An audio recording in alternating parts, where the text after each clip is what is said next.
Abigail Carter fell to her knees in the dirt, clutching an empty leather halter to her chest, sobbing her husband's name instead of her mare's.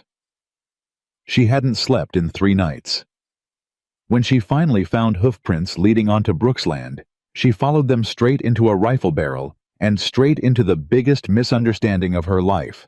If you believe a grieving woman deserves the truth before judgment, subscribe now and ride with Abigail to the very end. Comment your city below. I want to see how far this story travels. Abigail Carter hadn't cried since the funeral. Not once. Not when the bank sent the second notice. Not when the well went dry in June. Not even when she'd had to sell her husband's good boots to a stranger passing through town. But kneeling in the dust with an empty halter in her hands, she cried like something inside her had finally broken loose. "Please," she whispered to no one. "Please not you too." Daisy was gone. Her mare.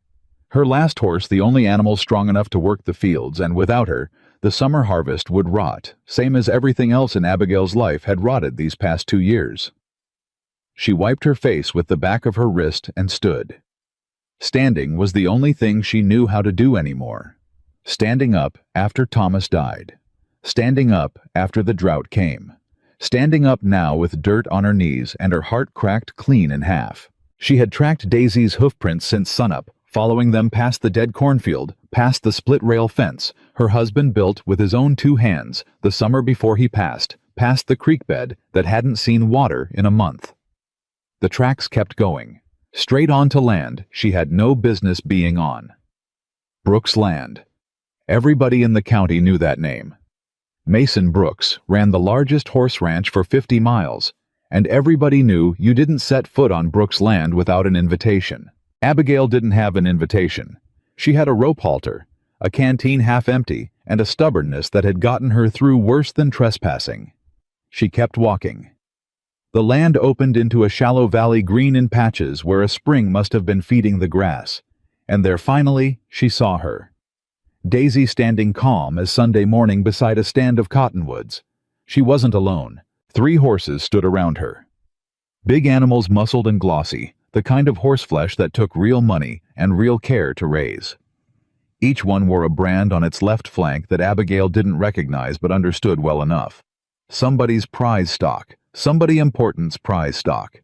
Daisy. She breathed relief, flooding her chest so fast it made her dizzy. She started forward, halter raised, already imagining the walk home, already imagining explaining to the bank that she'd have her crop in after all. Thunder cut through the valley. Not weather. Hooves. She spun around in time to see a rider crest the hill at a dead run, horse-lathered rifle already coming up off the saddle before the animal had even slowed to a stop. "Don't move." The voice was low and hard as flint. "Hands where I can see 'em." Abigail froze, halter still raised in one fist, heart slamming. The rider swung down without taking his eyes off her. Tall. Broad through the shoulders, in the way of men who worked cattle and horses instead of a desk.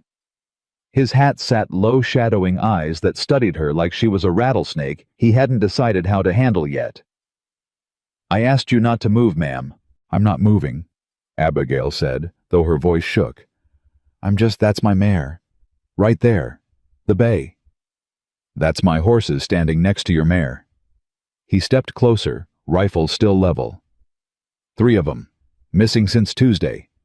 Funny thing finding 'em out here with a stranger creeping up on 'em at sunrise." "I wasn't creeping. I was following tracks." Abigail's chin lifted despite the tremor in her hands. "My mare got loose 3 nights back. I've walked 6 miles since dawn looking for her." 6 miles, the man repeated, flat, disbelieving. 6 miles, she said again, sharper this time. "I don't care if you believe me or not. That mare is mine. Her name is Daisy. She's got a white star on her forehead and a scar on her left hind leg from a barbed wire fence 2 winters back. And if you don't believe that either, you can walk over there and look for yourself instead of pointing that rifle at a woman who hasn't done a thing to you." Something flickered behind the man's eyes. Not quite doubt. Not quite belief either, but something. "Lower your hands," he said finally, though he didn't lower the rifle himself. "Slow." Abigail lowered the halter, her arms aching from holding them up. "Name," the man said. "Abigail Carter." She held her ground even as her knees threatened to give. "I own the Carter homestead 4 miles east past the dry creek. My husband—" Her voice caught just barely on the word. "My husband was Thomas Carter. He passed 2 summers back. I've been running the place alone since." The man's jaw tightened at the mention of a dead husband, though whether from sympathy or suspicion, Abigail couldn't tell. "Mason Brooks," he said. "This is my land. Those are my horses, and I got 3 of the finest breeding stock in this county gone missing 4 days running, and now I find a woman I've never laid eyes on standing right next to 'em." "I told you." "You told me a story," Mason cut in. "Ain't the same as proof." Abigail's hands curled into fists at her sides. 2 years of widowhood had taught her plenty about men who didn't believe a woman could manage on her own. Men who looked at her like she was one bad season away from collapsing into the dirt and giving up the land entirely. She was tired down to her bones. But she wasn't about to let this man, rifle or no rifle, talk to her like she was a liar and a thief in the same breath. "Then walk with me," she said. "Walk over to that mare and look at her leg. You'll see the scar. You'll see she's wearing my rope halter, the one I braided myself 2 winters back when we couldn't afford a bought one. And then you can decide whether I look like a woman who spends her mornings stealing prize horses, or a woman who's just trying to save what little she's got left before the bank takes it." Mason didn't move for a long moment. The rifle stayed steady in his hands, but his eyes searched her face like he was looking for the lie he expected to find there. "Bank's coming for your place," he asked, quieter now. "None of your business," Abigail said, though the flush in her cheeks gave her away. "It's my business if you're desperate enough to steal." "I'm not stealing anything." The words tore out of her louder than she intended, raw, with 2 years of grief and exhaustion finally cracking through. "I lost my husband. I lost half my herd to the drought. I lost my hired hand because I couldn't pay him no more. And now I near lost my mare, and you're standing there with a rifle, acting like I'm the worst thing that's happened to this valley since the war. I didn't come here to steal your horses, Mr. Brooks. I came here because I've got nothing left to lose except that mare, and I'll be damned if I let you shoot me over her." Silence dropped hard over the valley. Mason lowered the rifle an inch, then another. Then slowly he let the barrel drop toward the ground entirely. "You always talk like that to a man holding a gun on you?" he asked, and there was something almost like respect buried under the gruffness. "Only when the man's wrong," Abigail shot back. A ghost of something crossed Mason's face, not quite a smile, but close enough kin to it. He walked toward Daisy without another word, crouched, and ran his hand down the mare's left hind leg. His fingers found the old scar tissue raised and pale against the darker hide. "Barbed wire," he said half to himself. 2 winters back," Abigail confirmed. "Tore her up bad. I nursed her myself for 6 weeks straight, slept in the barn most nights so I could check the wound." Mason stood brushing dust from his knee and looked at her with new eyes, not soft, not yet, but no longer hard as flint either. "Your mare got loose," he said slowly, working through it. "Wandered onto my land, and somehow my 3 horses ended up following her." "Daisy's got away with other horses," Abigail admitted. "Always has. They take to her like she's leading something. My husband used to say she had more sense than half the men in town." "Your husband sounded like he knew horses." "He did." Her voice softened, grief threading through it plain as day. "Better than anybody I ever met. Taught me everything I know." Mason studied her a moment longer, then holstered the rifle across his saddle properly, the way a man does when he's decided the danger's past. "Well, Mrs. Carter," he said, "looks like your mare found my horses before I did. Question is, why'd all 4 of 'em wander clear out here together?" "I don't know," Abigail said honestly, "but I aim to get all 4 of them home before this heat gets any worse." "Not so fast." Mason's voice hardened again, though not at her this time. He was looking past her toward the tree line, where a second rider was approaching at an easy, unhurried walk, like a man with all the time in the world and nothing to fear from anybody. Abigail turned. The newcomer sat tall in an expensive saddle dressed finer than any rancher had business dressing out on open range, a silver-handled pistol at his hip that looked more decoration than tool. "Silas Granger," Mason muttered, and something in his tone told Abigail everything she needed to know about how he felt about the man. Silas reined up a few yards off, tipping his hat with a smile that didn't reach his eyes.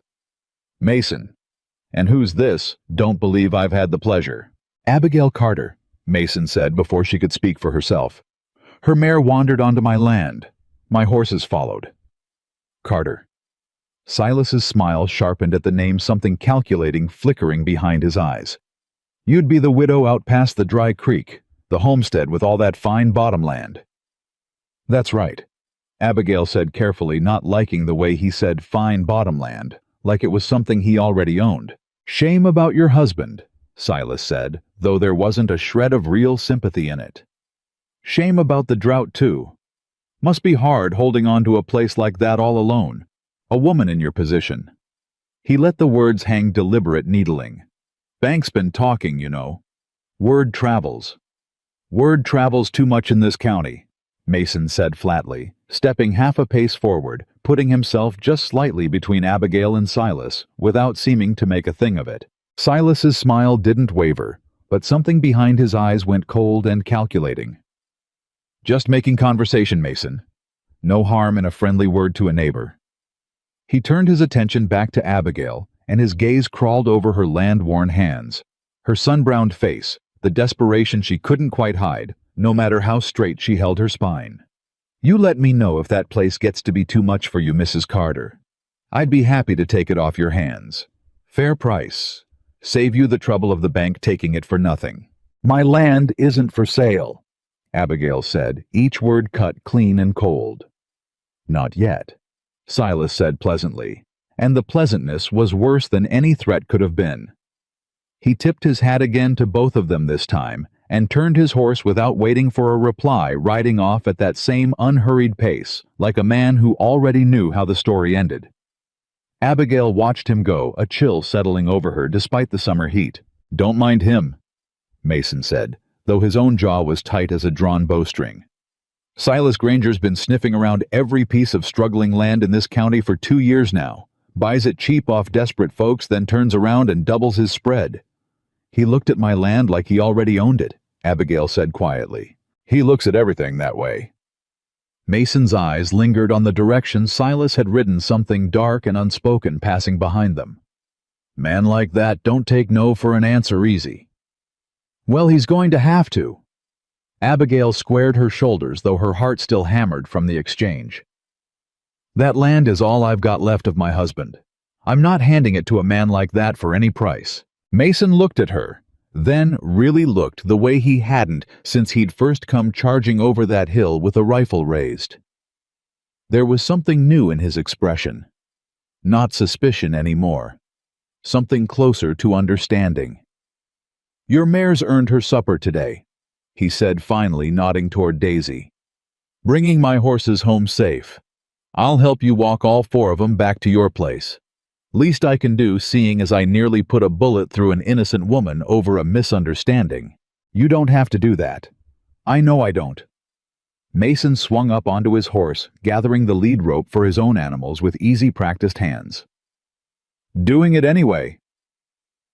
Abigail hesitated only a moment before taking Daisy's rope and falling into step beside him, the 4 animals following calm and easy, as if they'd never been lost at all, as if some quiet understanding between them had drawn them together long before either human had shown up to sort out the mess. They walked in silence for a while, the sun climbing higher, sweat gathering at Abigail's collar, the weight of the morning's fear only just beginning to drain out of her limbs.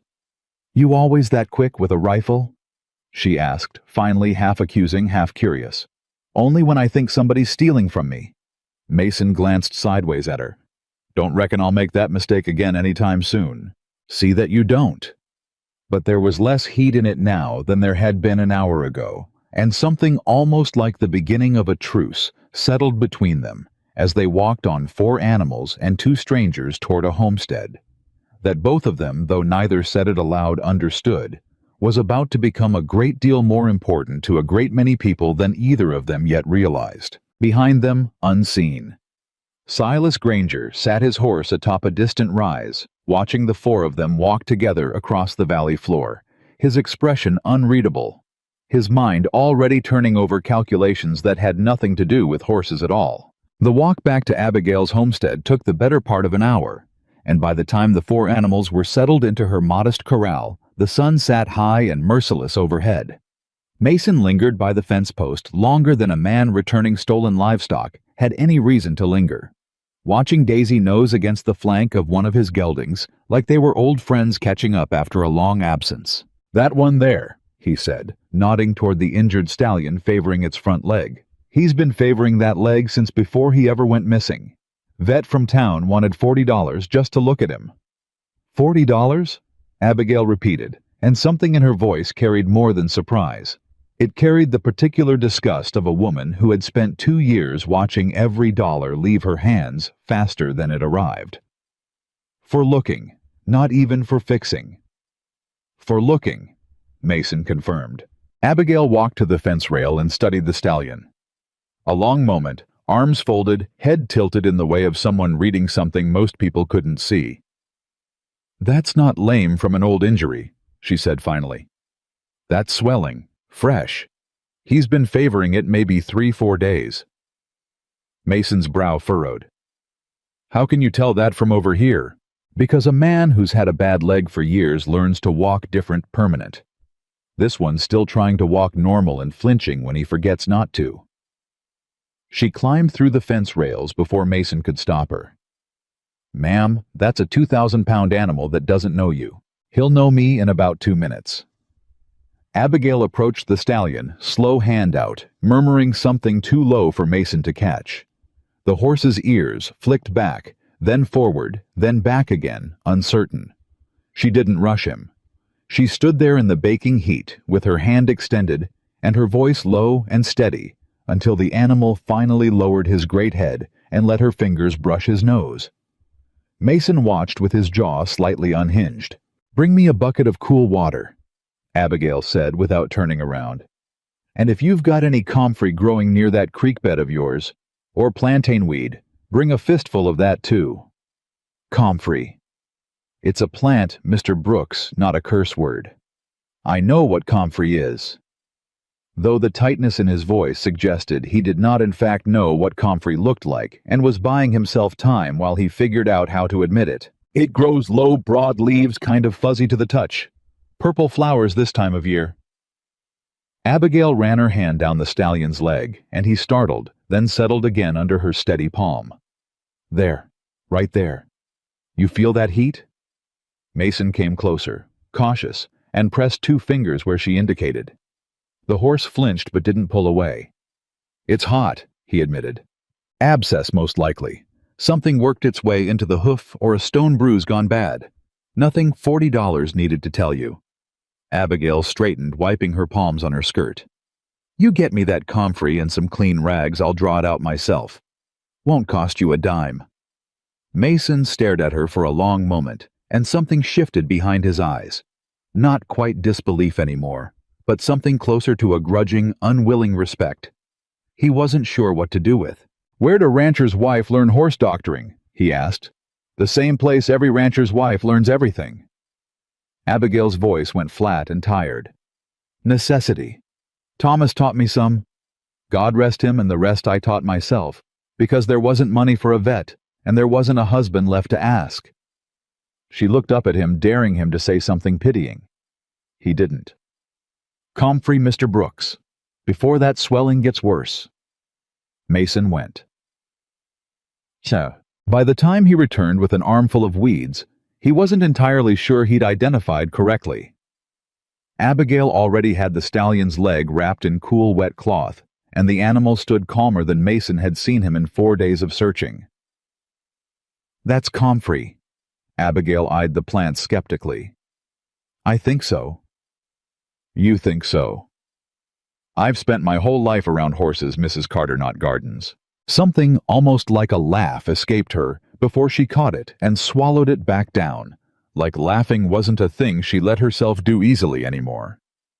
"It's close enough," she said, taking the plants from him and beginning to crush the leaves between her palms. "Watch.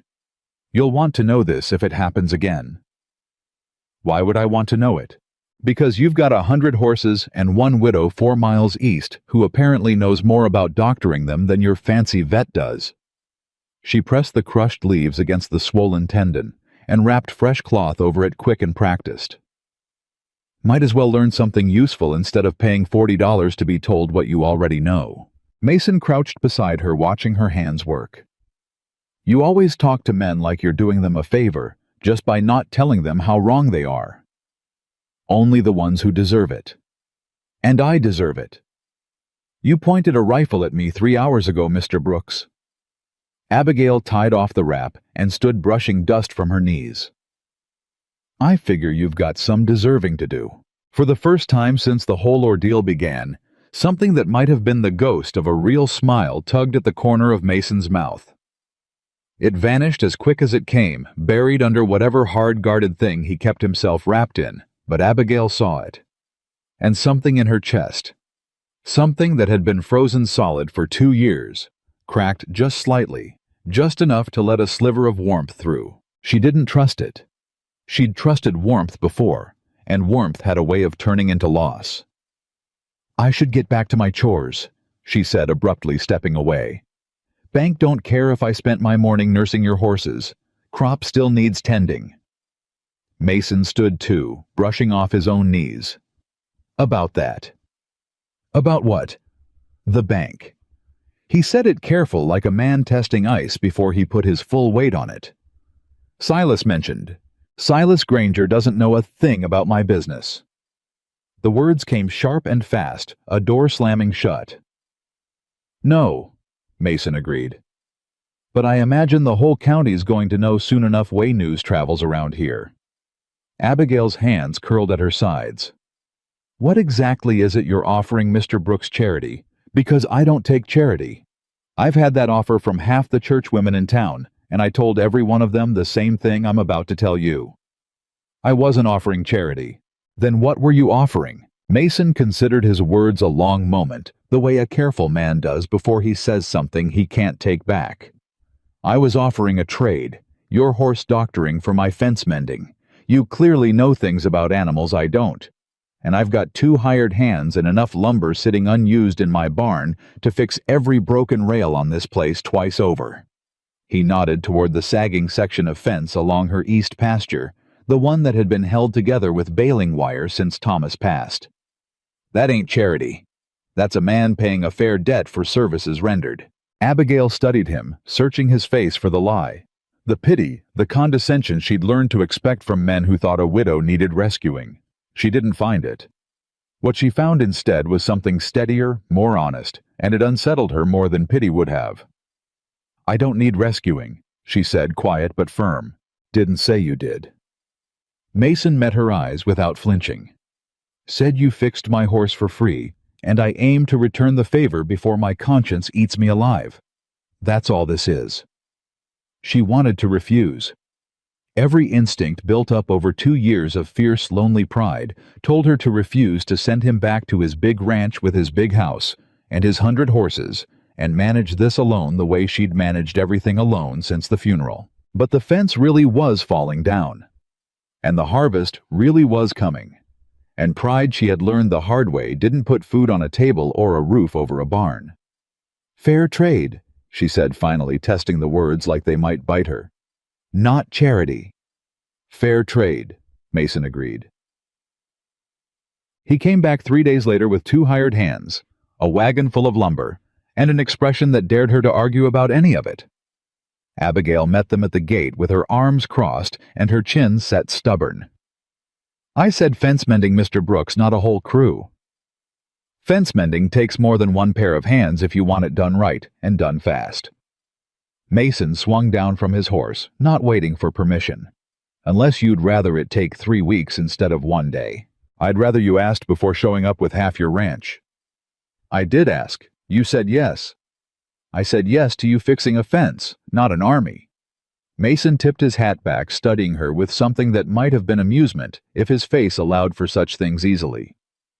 "Mrs. Carter, are you telling me you'd rather do without help out of pure stubbornness?" "I'm telling you I don't like surprises." "Then I'll ask permission next time." He said it simple, without argument, and something about the ease of his surrender took the wind clean out of her sails. She'd braced for a fight. She hadn't braced for a man who just agreed. "Fine," she muttered. "Get to work then." The two hired hands, young men named Wesley and Colton, barely into their 20s, by the look of them, tipped their hats to her with a politeness that made her wonder exactly what Mason had told them before they arrived. She didn't ask. She went back to her own chores, feeding the chickens, checking the garden that had produced far less than she'd hoped this drought season, and tried not to notice how the sound of hammering and men's low voices carried across her land like something that had been missing from it for a long, long time. By midday, Mason found her in the garden pulling weeds from around wilted tomato plants with more frustration than the task required. "Fence is done," he said. "East pasture and half the south line." "Already?" "Told you. More hands, faster work." He crouched beside her, uninvited, and picked a weed she'd missed. "Your tomatoes look thirsty." "Everything's thirsty. That's what drought means." She yanked another weed harder than necessary. "Well, from the creeks down to mud. I've been hauling water from the spring line near the old Miller place, but that's near 2 miles round trip, and I can only carry so much at a time." Mason went quiet for a moment, and when he spoke again, his voice had changed, careful again, testing ice. "I've got a well on my land that never runs dry. Deep one, my father dug it before I was born. I could bring water out here regular. Barrel wagon twice a week. Mr. Brooks." "Fair trade," he said before she could refuse. "You're keeping my horses healthier than any vet in 3 counties. Water's a small thing to offer back." Abigail sat back on her heels, studying him. 2 years of grief had taught her to read people quick, to spot the ones who wanted something in return for their kindness, and the ones who genuinely didn't. She still hadn't decided which kind Mason Brooks was.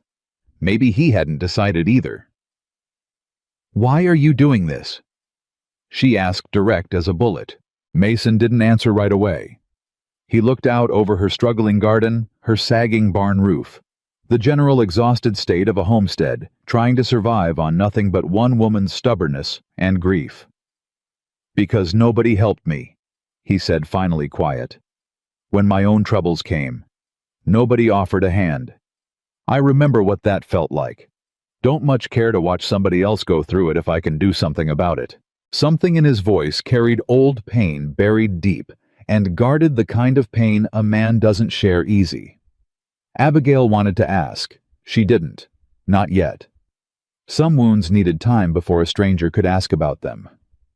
"Twice a week," she said instead. "The water. I'll pay you back in doctoring same as before." Deal. The weeks that followed fell into a rhythm neither of them spoke aloud, but both quietly came to depend on. Tuesdays and Fridays.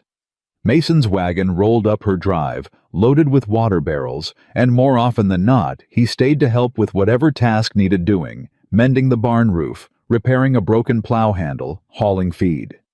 Abigail, in turn, made the 20-minute ride to his ranch whenever one of his horses took sick or injured her hands, sure and steady, in a way that earned the quiet respect of even his most skeptical hired hands. It was during one of these visits deep into a July that showed no mercy and no rain that the first real crack in the fragile peace appeared. Abigail arrived at Brooks Ranch to find 3 of Mason's ranch hands standing in a tight, uneasy circle near the main barn. Voices low and urgent. "What's happened?" she asked, dismounting quick. Wesley looked up, face pale under his sunburn. "2 more horses gone missing overnight, ma'am. Same as before. No sign of a break in the fence, no tracks worth following. Just gone."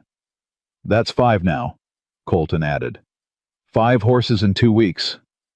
Mason emerged from the barn jaw tight as a drawn wire rifle already in hand, out of pure habit. "Somebody's taking them," he said, no question in it, only certainty. Somebody who knows this land well enough to move horses without leaving a trace. Or somebody who knows your schedule, Abigail said quietly, and the words landed heavy in the summer air. Somebody who knows when your hands are occupied elsewhere.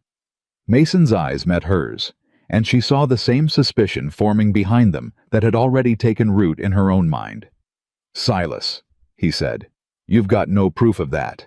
I don't need proof to know a snake when I smell one." Mason's hand tightened on the rifle. "He's been circling this valley for 2 years, buying up every piece of land some fool's desperate enough to sell. Man like that doesn't stop circling because a few honest folks refuse him. He finds other ways. Other ways like stealing your horses. Other ways like making the whole valley believe I can't protect my own stock. Makes ranchers nervous. Makes them start thinking about selling before things get worse." Mason's voice had gone hard bitter with old history Abigail didn't yet understand. "Wouldn't be the first time." "What do you mean, not the first time?" Mason's jaw worked like the words cost him something to say. 3 years back, rancher name of Otis Cobb ran a spread just north of here. Good land, good water. Otis started losing cattle, same way I'm losing horses now. Slow steady, no explanation. Panicked, sold out cheap to the first buyer who came knocking. He paused, and the pause carried weight. Buyer was Silas Granger. Abigail felt something cold settle in her stomach. "You think he's doing the same thing to you?" "I think it's a mighty big coincidence is what I think." Mason looked toward the horizon, toward the direction Silas's land lay, like he could see straight through miles of prairie into the man's calculating mind. "And I think you'd best be careful too, Mrs. Carter. That water source on your land, the one feeding your garden, even through this drought, when everybody else's well's gone dry, that's exactly the kind of thing a man like Silas notices." "My land's not for sale. Didn't say it was. Said be careful."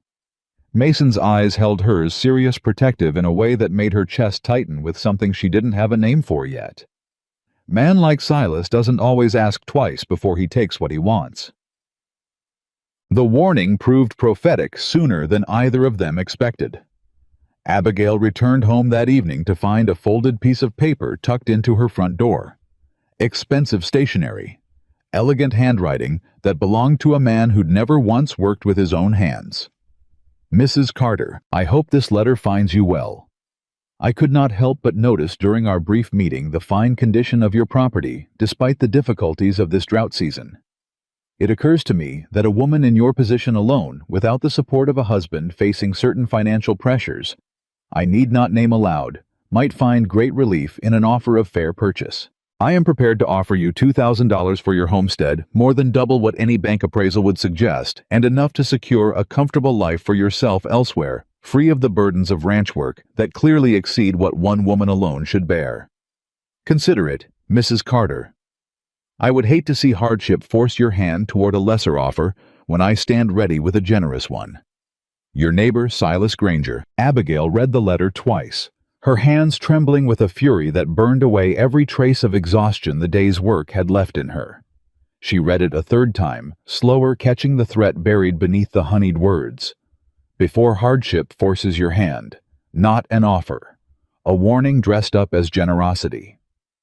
She rode to Brooks Ranch the next morning before the sun had fully cleared the horizon, letter clutched in her fist. Mason met her at the gate alarm, crossing his face at the sight of her expression. "What's happened?" She shoved the letter into his hands without a word. He read it once and his face went dark as a storm cloud. He read it again and his jaw clenched so tight Abigail worried he might crack a tooth. $2,000, he said finally, voice low and dangerous. "That's insulting. Land like yours with that spring is worth 4 times that easy." "That's not the part that scares me," Abigail said. "It's the part where he says hardship might force my hand toward a lesser offer. Like he already knows something's coming that'll make me desperate enough to accept whatever he throws at me." Mason's eyes lifted from the letter meeting hers, and she saw the same cold understanding settling over him that had kept her awake half the night. "You think he's planning something? I think a man doesn't write a letter like that unless he already believes he's got the upper hand." Abigail's voice shook not from fear now but from anger, hot and righteous. "I think he's the reason your horses keep disappearing. I think he's counting on it driving you to sell too once he's finished with me. Then we don't give him the satisfaction." Mason folded the letter and handed it back to her, his expression settling into something hard and determined. "We keep our horses close. We keep our land close. And we don't let a man like Silas Granger decide how either of our stories end." Easy to say. Easier to do with two of us instead of one. Mason held her gaze steady, sure. "You're not alone in this anymore, Mrs. Carter, whether you asked for the company or not." Something in his words settled deep into Abigail's chest, warm and unfamiliar, like a fire catching after a long, cold winter. She didn't trust it entirely. Trust had cost her too much before. But she found standing there in the gray light of early morning, with a threatening letter in her hand, and a man beside her, who hadn't once looked at her like she was helpless, that she didn't entirely want to push it away either. The following week brought its own small triumphs, hard-won and precious in the way only difficult things can be. Mason arrived one Tuesday afternoon, not with water barrels, but with a wooden crate battered and travel-worn, and an expression Abigail hadn't seen on him before, something almost shy, almost uncertain, that sat strange on a man built like a mountain. "What's that?" she asked, wiping her hands on her apron as she came to meet him. "Seed." He set the crate down on her porch steps. "Good seed. Winter wheat mostly, but some vegetable stock too. Carrots, beans, squash. Enough to replant what the drought took from your garden, and enough left over to put in before the ground freezes." Abigail stared at the crate, then at him. "Mr. Brooks, I can't—" "It's not charity," he cut in quick, like he'd rehearsed the words on the ride over. "It's payment. For the doctoring you've done on 6 of my horses this month alone, work that would have cost me more than this seed is worth 3 times over if I'd paid a proper vet." He said it fast, matter-of-fact, like a man determined to get through an uncomfortable moment before his own nerve failed him. "Fair trade, same as always." Abigail knelt beside the crate, running her fingers over the burlap seed sacks, and something in her throat tightened unexpectedly. It had been so long since anyone had thought to plan for her future, not just her survival today, but her harvest months from now, her winter, her next spring. Thomas had done that. Thomas had always thought 3 seasons ahead, planning and preparing with the quiet steadiness that had made her fall in love with him in the first place. She hadn't realized how much she missed being thought of that way until this moment, kneeling on her porch steps with a stranger's careful gift in front of her. "Thank you," she said, and her voice came out rougher than she intended. Mason shifted, uncomfortable with gratitude in the same way he seemed uncomfortable with most soft things. "Wasn't nothing. It was something." She looked up at him, and whatever he saw in her face made him go very still. "It was the first time in 2 years somebody thought about my winter before I had to ask." Something passed between them then, quiet and unspoken, heavy with meaning, neither of them was quite ready to name aloud. Mason cleared his throat and looked away, first busying himself with unnecessary adjustments to his saddle. "Best get this seed in the ground before evening," he said, voice rougher than usual. "Can't do a woman's garden much good sitting in a crate. You planning on helping me plant it too? I offered a fair trade, didn't I? Trade doesn't end at delivery." And so they spent the remaining daylight hours on their knees together in the dry soil of Abigail's garden, saying little, working steady, and if their hands brushed once or twice, reaching for the same handful of seed, neither of them mentioned it, though both of them noticed. It was 3 days later that the second crisis struck, sudden and violent enough to shatter whatever fragile peace had been building between them. Abigail woke before dawn to the sound of frantic hoofbeats and a man's voice shouting her name across the yard. She threw on her boots and ran outside to find Wesley, one of Mason's hands nearly falling off his lathered horse in his hurry to dismount. "Ma'am, you need to come quick. It's Mr. Brooks. There's been a fire." Abigail's blood went cold. "A fire? Where is he?" "Grazing field caught, ma'am, the north pasture. Whole sections burning, and Mr. Brooks rode straight into it, trying to drive the horses clear before the flames reached the herd." She didn't remember saddling her horse. She didn't remember the ride. though later she would recall flashes of it, the acrid smell of smoke carrying on the wind, long before she reached the ranch. The orange glow lighting the pre-dawn sky like something out of a nightmare. The desperate shouting of men trying to contain flames that had no intention of being contained. She arrived to chaos. Hired hands ran in every direction, hauling water buckets that seemed pitifully inadequate against the wall of fire consuming the dry summer grass. Horses screamed in the distance, panicked and confused, and somewhere in the smoke and confusion, Abigail heard Mason's voice, hoarse and desperate, shouting commands that were barely audible over the roar of flames. "Mason!" She screamed his name, throat already raw from smoke, searching the chaos for any sign of him. "Over there." Colton pointed toward the worst of the blaze, where a lone figure on horseback moved through smoke thick enough to swallow a man whole, driving terrified horses toward the safety of the creek line. Abigail's heart lodged somewhere in her throat. Without thinking, without weighing the danger, she spurred her horse forward straight toward the fire, straight toward him. "Abigail, no!" Colton's shout chased after her, but she didn't stop. She found Mason coughing hard, his shirt torn and scorched at one shoulder, struggling to control his horse as flames licked closer than any sane person should allow. 3 horses circled nearby, wild-eyed with terror, refusing to move toward the creek despite his best efforts. "Mason!" She reached him, grabbing his horse's bridle. "You need to get out of here now." "Can't leave them," he shouted back, voice cracking from smoke. "They won't move. They're too scared." "Then let me try." Abigail dismounted before he could argue, moving toward the terrified horses with the same slow, steady confidence she'd shown that very first day in the valley. "Are you out of your mind? This isn't a stallion with a sore leg. This is a wildfire. I know what it is." She didn't stop moving toward the horses, voice low and steady, despite the chaos around her, murmuring the same soothing nonsense she used on every frightened animal she'd ever calmed. One horse's ears flicked toward her, then another. "Come on, sweetheart. I know you're scared. I'm scared too. But we've got to move. Come on now."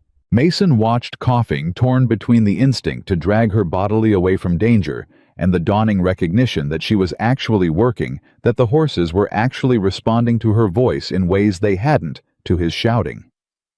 "That's it," Abigail murmured, catching the lead horse's halter and beginning to walk slow and steady toward the creek. "That's it, follow me now. Come on, that's it." The 3 horses followed. By the time they reached the creek line, safe from the worst of the blaze, Abigail's hands shook so violently she could barely tie off the lead ropes. Mason slid from his own horse, moving toward her with an urgency that had nothing to do with fire and everything to do with the fear that had gripped his chest the moment he'd seen her ride straight into danger for him. "What in God's name were you thinking?" His voice came out harsher than he intended, fear disguising itself as anger the way it so often does. "You could have been killed." "So could you," Abigail shot back, equally shaken, equally furious with the fear that still hammered through her veins. "I wasn't about to stand there and watch you burn trying to save horses that would have followed a calmer approach." "That's not the point." "Then what is the point, Mason?" His name came out of her mouth for the first time. No Mr. Brooks, no formality. Just raw emotion, breaking through every careful boundary she'd built between them. "That you get to risk your life for your animals, but I don't get to risk mine for you." The words hung between them, heavy with implication neither of them had quite meant to voice so plainly. Mason went very still, staring at her with an expression she couldn't quite read. Shock, maybe? Or something rawer and more vulnerable than shock. "Abigail." He said her name unfamiliar and careful in his mouth, like he was testing whether he'd earned the right to use it. Whatever he meant to say was cut short by Wesley's shout, carrying across the smoke-choked field. "Mr. Brooks' fire's spreading toward the south fence line. We need more hands." The moment shattered as quickly as it had formed. Mason's jaw tightened, duty reasserting itself over whatever had almost passed between them. "We'll talk later," he said, already turning back toward his horse. "Mason." Abigail caught his arm before he could mount, and when he turned back, she saw in his face the same reluctant vulnerability that had gripped her own chest. "Be careful. Please." Something softened in his expression just for a moment, just long enough for her to see it clearly. "Same to you," he said low and rough. "This isn't over, Abigail. Not the fire and not this either. Not—" He rode back into the smoke before she could ask what exactly this meant, leaving her standing at the creek line with 3 rescued horses and a heart that hammered for reasons that had nothing to do with fire. The blaze took most of the morning to fully contain, and by the time the last smoldering patch had been beaten down and doused, exhaustion had settled over the entire ranch like a heavy blanket. Hired hands collapsed wherever they stood, faces black with soot, hands blistered from hauling water and beating flames. Mason found Abigail near the barn, tending to a horse that had taken a minor burn along its flank, her own face streaked with ash and exhaustion. "How bad is it?" he asked, voice hoarse from smoke and shouting. "Superficial," she said without looking up from her work. "He'll heal fine with proper care. Lucky considering." "Lucky," Mason repeated, and there was weight in the word that went beyond the horse's injury. Abigail finally looked up at him, taking in the exhaustion carved into every line of his face. The scorched shoulder of his shirt, the raw rope burn across his palms from hours of controlling panicked horses. "You should let me look at your hands," she said. "They're fine." "They're not fine, they're burned, and I've had enough of stubborn ranchers today to last me a lifetime." She reached for his hands before he could protest, turning them palm up, examining the raw blistered skin with a critical eye. "Sit down. This is going to sting." He sat mostly because arguing with her seemed like more effort than his exhausted body could currently manage. She worked in silence for a while, cleaning and wrapping his burned palms with the same careful, practiced hands she'd used on his horses, and something about the quiet intimacy of the moment settled heavy and warm in the space between them. "How did the fire start?" she asked finally, tying off the last bandage. Mason's expression darkened. "That's the question, isn't it?" He flexed his bandaged hands, experimentally wincing. "No lightning last night. No campfires anywhere near that pasture. Grass was dry as kindling, sure, but dry grass doesn't light itself." "You think it was set?" "I think it's a mighty big coincidence that a fire breaks out in my north pasture, exactly the section closest to your land, 3 days after Silas Granger sends you a letter threatening hardship if you don't sell." Mason's jaw clenched. "I think somebody wanted to remind both of us how quick everything we've built can burn to nothing." Abigail's blood ran cold despite the lingering heat of the day. "You think he'd really go that far? Actually setting fire to your land? I think a man who forges his way into other people's misfortune doesn't much care how he creates that misfortune in the first place." Mason met her eyes, grim and certain. "I think we need to be smarter than him, Abigail. Watchful. Because a man like Silas doesn't stop until somebody makes him stop. Then we'll make him stop. Together." The question carried more weight than the single word should have, and Abigail understood exactly what he was really asking. She held his gaze steady, despite the exhaustion and fear still coursing through her, and found in herself an answer she hadn't expected to find so easily. "Together," she said. Hiccup. The days that followed carried a new vigilance neither of them had possessed before the fire. Mason doubled his watch rotations, keeping armed hands stationed near the pastures through the night. Abigail, for her part, began keeping her late husband's old rifle loaded and close at hand, a habit she'd abandoned in her grief, but now reclaimed with grim necessity. Despite the tension, or perhaps because of it, something continued growing between them that neither fully acknowledged aloud. Mason's visits grew more frequent, no longer strictly tethered to fair trades and practical necessities. He started arriving in the evening sometimes, no crate of seed or barrel of water in tow, just himself settling onto her porch steps to share the last hour of daylight in conversation that ranged from horses to weather to occasionally carefully the private griefs each of them carried. "Tell me about him," Abigail said, one such evening, nodding toward the careful way Mason held himself, the guardedness that never fully left his shoulders. You mentioned once that nobody helped you when your own troubles came. What troubles? Mason went quiet for a long moment, staring out over the darkening prairie, like he was deciding how much of himself to hand over. My brother, he said finally. Younger brother name of Daniel. 10 years back, he got himself tangled up with a bad debt gambling mostly more money than either of us had. Came to me for help. I refused. His voice went rough old guilt surfacing after years of careful burial. Told him he needed to learn responsibility, that bailing him out would only teach him he could keep making mistakes without consequence. Practical thinking, right thinking, I told myself. What happened? He borrowed from the wrong men instead. Men who don't extend patience the way family might have. He left town rather than face what he owed them, and I haven't heard a word from him since. 10 years. Mason's hands tightened on the porch railing. I keep thinking if I'd just helped him once, just that one time, maybe he'd still be here. Maybe I'd still have a brother instead of a guilty conscience, and an empty house too big for one man. Abigail's chest ached with a grief that mirrored her own, different in its particulars, but familiar in its weight. That's why you help so easily now, she said quietly. The seed, the water, the fence mending. Reckon it is. Mason looked at her, something raw and honest in his expression.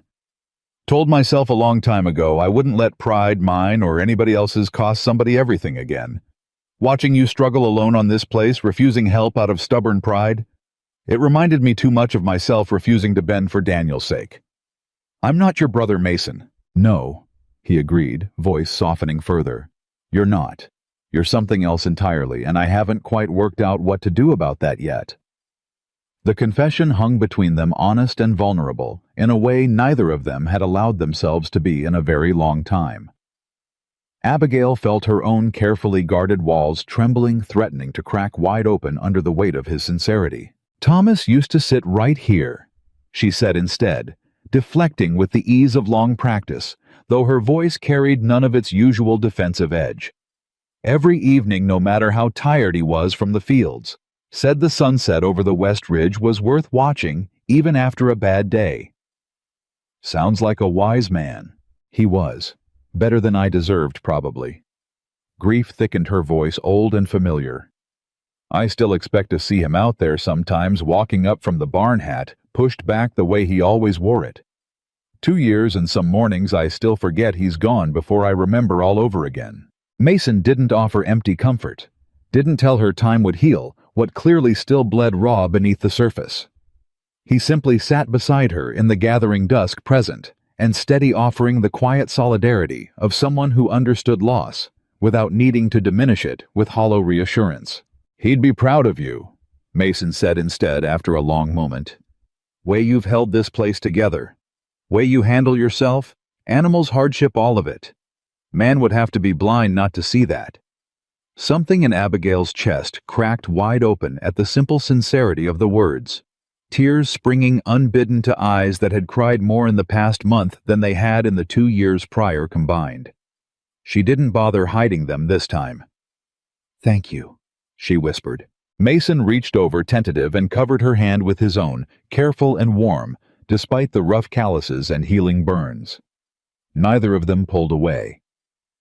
The fragile peace lasted almost 2 weeks before Silas Granger made his next move, and when it came, it arrived with a viciousness that left no room for subtlety. Abigail woke one morning to find 3 of her own chickens slaughtered in the coop, throats cut clean, blood staining the straw, dark and rust-colored. No animal tracks, no sign of a fox or coyote. Just deliberate human cruelty left as a message she understood immediately, even before she found the note pinned to the coop door. A shame losing livestock. Happens so easily out here, doesn't it? Reconsider my offer before something more valuable meets the same fate. No signature. It didn't need one. She rode to Brooks Ranch with the note clutched in trembling fingers, fury and fear warring for dominance in her chest. Mason's reaction upon reading it was immediate and cold. That's a threat against your horses, he said, voice flat with barely contained rage. Against Daisy. I know what it is. I'm moving my hands to watch your place too, Round the clock starting tonight. Mason, you can't spare hands from your own ranch, not with your own horses still going missing. I'm not asking your permission, Abigail. The words came harder than he intended, fear for her safety sharpening his voice into something almost desperate. A man who'll slaughter chickens to make a point won't hesitate to escalate further. I won't risk you being alone out here while that snake circles closer. Abigail wanted to argue, wanted to insist on her independence the way she'd insisted on it for 2 long years. But looking at the blood-stained note in her hands, feeling the cold fear that had settled into her bones since finding those chickens, she found she didn't have the strength to refuse his protection this time. All right, she said quietly. But this ends soon, Mason. One way or another, this ends. It will, he promised, though the grim determination in his voice suggested he understood as she did, that ending it would require far more than fences and watchful nights. Somewhere beyond the horizon, in a house far grander than either of theirs, Silas Granger sat reviewing forged documents by lamplight patient, and calculating already planning his next move in a game he was certain, absolutely certain he would win. The watch rotation held for 6 nights without incident, and Abigail almost let herself believe the worst had passed. She should have known better. Almost believing things had passed was exactly the moment life liked to prove her wrong. It was Wesley who came pounding on her door before sunrise on the 7th night, his voice cracking with something worse than exhaustion. Mrs. Carter, you need to come now." She was out the door with her rifle before he finished the sentence. "What's happened? Is it Mason?" "It's Daisy, ma'am." Wesley's face had gone gray. "She's gone. Gates wide open, and there's blood on the fence post." The world tilted sideways for one horrible suspended moment. "Blood." Abigail repeated, voice barely a whisper. "Whose blood?" "Don't know, ma'am. Could be hers. Could be somebody else's. Mr. Brooks is already out looking, sent me to fetch you." Abigail didn't remember mounting her horse. She didn't remember the ride. She remembered arriving at the gate to find Mason crouched low, examining tracks in the dim pre-dawn light, his face carved from granite. "Tell me she's not hurt," Abigail said, dismounting so fast she nearly stumbled. "Can't tell you that yet." Mason didn't look up from the ground, tracing something in the dirt with 2 fingers. "But I can tell you this wasn't horses wandering loose. Somebody cut this gate latch clean through. And these tracks..." He pointed to a set of boot prints pressed deep into the soft earth near the fence line. "These belonged to at least 3 men, and they were moving fast, driving something ahead of them. Driving Daisy, and by the look of these other tracks, at least 4 more horses besides." Mason finally stood, his expression grim as a closed coffin. This wasn't random thieving, Abigail. This was planned. Somebody knew exactly which gate to cut, exactly when the watch rotation would be thinnest. The implication hit her like a physical blow. Somebody who knew our schedule. Somebody who's been watching us close enough to know it.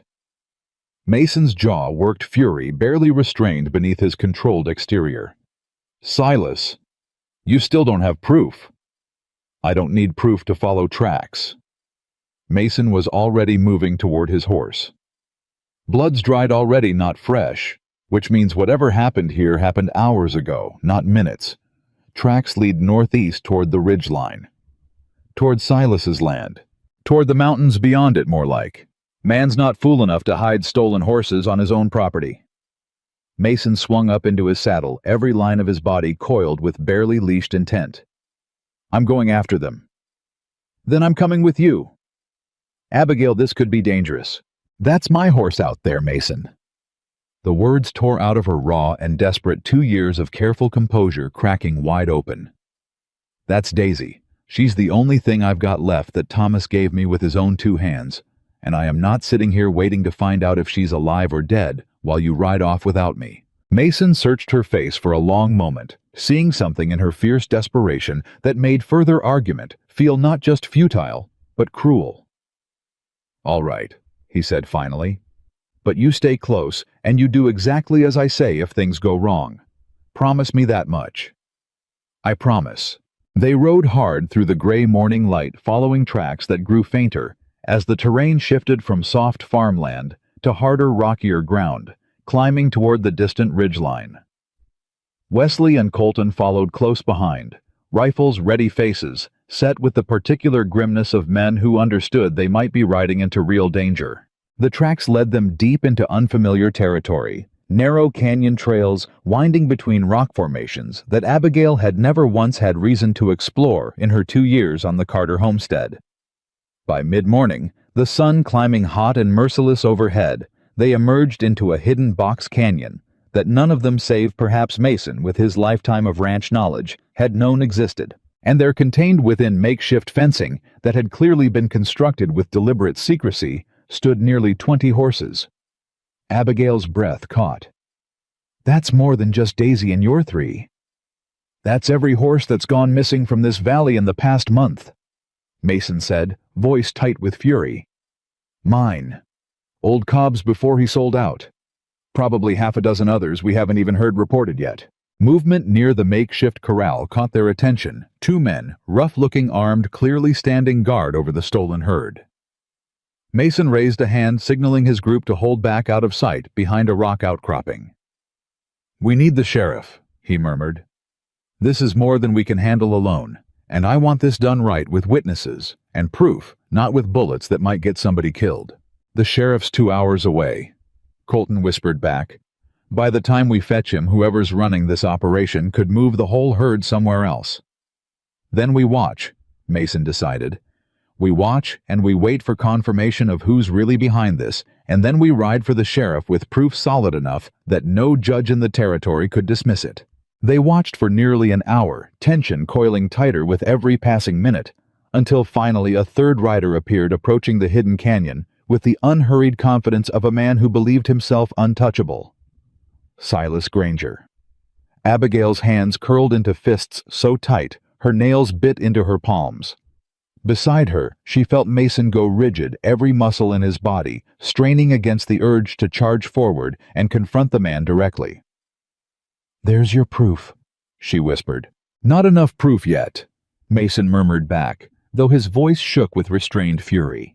"We need to hear him say something. Need him to incriminate himself clear enough that his money can't buy his way out of it." They crept closer, using rock formations for cover, until Silas's voice carried clear across the canyon floor. "And the widow's parcel is the last piece," he was saying to one of his armed men. His tone casual, almost bored, like he was discussing nothing more significant than weather. "Once she's desperate enough, once Brooks realizes protecting her costs him more than he's willing to pay, she'll sell. They always do eventually, especially women alone." "And if she doesn't sell?" the guard asked. "Yas, it's so." Silas's laugh carried cold and cruel across the canyon. "Then we make certain circumstances force the bank's hand instead. Foreclosure's just as effective as a signature, and considerably less paperwork for me to forge." Abigail's blood went ice cold. Beside her, Mason's hand had drifted to his rifle knuckles, white with restraint. "These horses?" Silas continued, gesturing toward the stolen herd, with casual cruelty. "Sell them off, gradually. Different markets, different brands burned over the old ones. No sense wasting good horse flesh just because their former owners proved inconveniently stubborn." "That's enough," Mason growled low and dangerous, already rising from cover. "Mason, wait!" Abigail grabbed his arm, but it was too late. He'd already stepped into view, rifle-raised fury radiating off him like heat off a summer road. "Granger," his voice cracked across the canyon like a whip, "you're going to answer for every one of those horses and for every threat you've made against Abigail Carter's land." Silas turned, and for just a moment, just one brief, telling moment, genuine surprise flickered across his composed features before his familiar cold smile slid back into place. "Mason Brooks," he said, pleasant as ever, though his hand moved subtly toward his own weapon. "And Mrs. Carter, too. What an unexpected reunion." "Unexpected for you, maybe," Abigail said, stepping into view beside Mason, despite his sharp intake of breath at her exposure. "We heard everything, Silas. Every word. Did you now?" Silas's smile didn't waver, though something calculating shifted behind his eyes. Pity you misunderstood the context. These horses were simply strays wandering onto my property. I was arranging for their safe return naturally. With forged brands and secret canyon hideouts? Mason's voice dripped with contempt. Save your lies for the Sheriff Silas. We're bringing him proof enough to see you hanged for horse theft if the fraud charges don't finish you first. Silas's composure finally cracked something dark and dangerous, replacing his practiced charm. You'd be wise not to threaten me, Brooks. I've ruined better men than you with far less provocation. Try it, Mason said, low and lethal. See how far your money gets you once every rancher in this valley knows exactly what kind of snake you really are. For a moment, tension crackled thick enough to choke on Silas's armed guards, shifting uneasily, uncertain whether their employer intended violence or retreat. Then, Silas's expression smoothed back into cold calculation, a man recalculating odds rather than admitting defeat. This isn't finished, he said quietly, dangerously. Not by a long measure. He turned to his guards. We're leaving. Now. They retreated fast, mounting horses and disappearing back down the canyon trail before Mason's group could organize pursuit, leaving behind only the stolen herd and the damning echo of Silas's own confession. We need to move fast, Mason said, already turning toward the herd. Free these horses, get them somewhere safe, and ride for the sheriff before Silas has time to concoct some story that muddies what we just heard with our own ears. Daisy? Abigail breathed, already moving toward the corral, scanning desperately among the crowded, frightened animals. Where's Daisy? Her heart stopped. Daisy stood near the back of the makeshift corral, favoring her left front leg, a long, ugly gash visible along her flank where barbed wire or a blade had torn through flesh during whatever struggle had brought her here. Daisy. Abigail scrambled over the fence rail without hesitation, ignoring Mason's sharp warning behind her, reaching her mare with hands already shaking with fear and fury combined. Oh, sweet girl, what did they do to you? Daisy nickered low, exhausted, leaning into Abigail's touch with the particular trust of an animal too tired and frightened to do anything but seek comfort wherever it could find it. She's hurt bad, Abigail called back, voice tight with barely controlled panic. Deep cut needs proper stitching, not just field dressing. Mason was beside her in seconds, examining the wound with the same critical eye Abigail had taught him to use over the past weeks. Can she walk? She'll have to. Abigail was already working, tearing strips from her own petticoat to bind the wound tight enough to slow the bleeding. I can stitch this properly once we're home, but we need to move slow, careful. She's lost blood already. Colton Wesley, Mason called. Help me get these other horses organized. We're driving the whole herd back to my ranch, sorting out rightful owners once we've got them all safe and accounted for. The next hour passed in a blur of controlled chaos. 20 frightened horses gradually calmed and organized into a manageable group. Daisy walked slow and careful at the rear, with Abigail's steady hand guiding her every step. By the time they emerged from the canyon back onto familiar prairie, exhaustion had settled deep into every member of the group, but beneath the exhaustion ran a current of fierce, vindicated triumph. They had proof now. Real proof witnessed firsthand that would be difficult even for a man with Silas Granger's resources to argue away. The triumph proved short-lived. They arrived back at Brooks Ranch to find Sheriff Daniel Cole already waiting, expression grim, flanked by 2 deputies whose postures suggested official business rather than casual visit. Mason Brooks. The sheriff's tone carried none of its usual friendly familiarity. Got a report filed against you this morning. Serious one. Mason's brow furrowed with confusion that quickly shifted to alarm. Report of what? Cattle rustling, Sheriff Cole said, and the words landed like a physical blow. Silas Granger claims you and Mrs. Carter here have been running a horse theft operation using her homestead as a base to steal stock from surrounding ranches, including his own. That's a lie. Abigail's voice cracked across the yard, fury and disbelief warring in equal measure. We were just at a hidden canyon not 2 hours ago where Silas himself was overseeing stolen horses. Horses stolen from Mason's own ranch. That's a mighty convenient story. Sheriff Cole said, though something in his expression suggested he wasn't entirely dismissing her words. Especially considering Mr. Granger's got sworn statements from 2 witnesses claiming they saw exactly the opposite you and Brooks moving stolen cattle through that same canyon under cover of darkness 3 separate nights this past month. Witnesses, Mason repeated, disgusted. Paid witnesses, more like same as everything else that snake touches. Maybe so, the sheriff acknowledged. But until I can prove that I've got sworn statements on one side and your word on the other, and Mr. Granger's got considerably more standing in this county than either of you at the moment. We have the actual stolen horses right here. Abigail gestured toward the herd still being sorted and settled into Mason's corrals.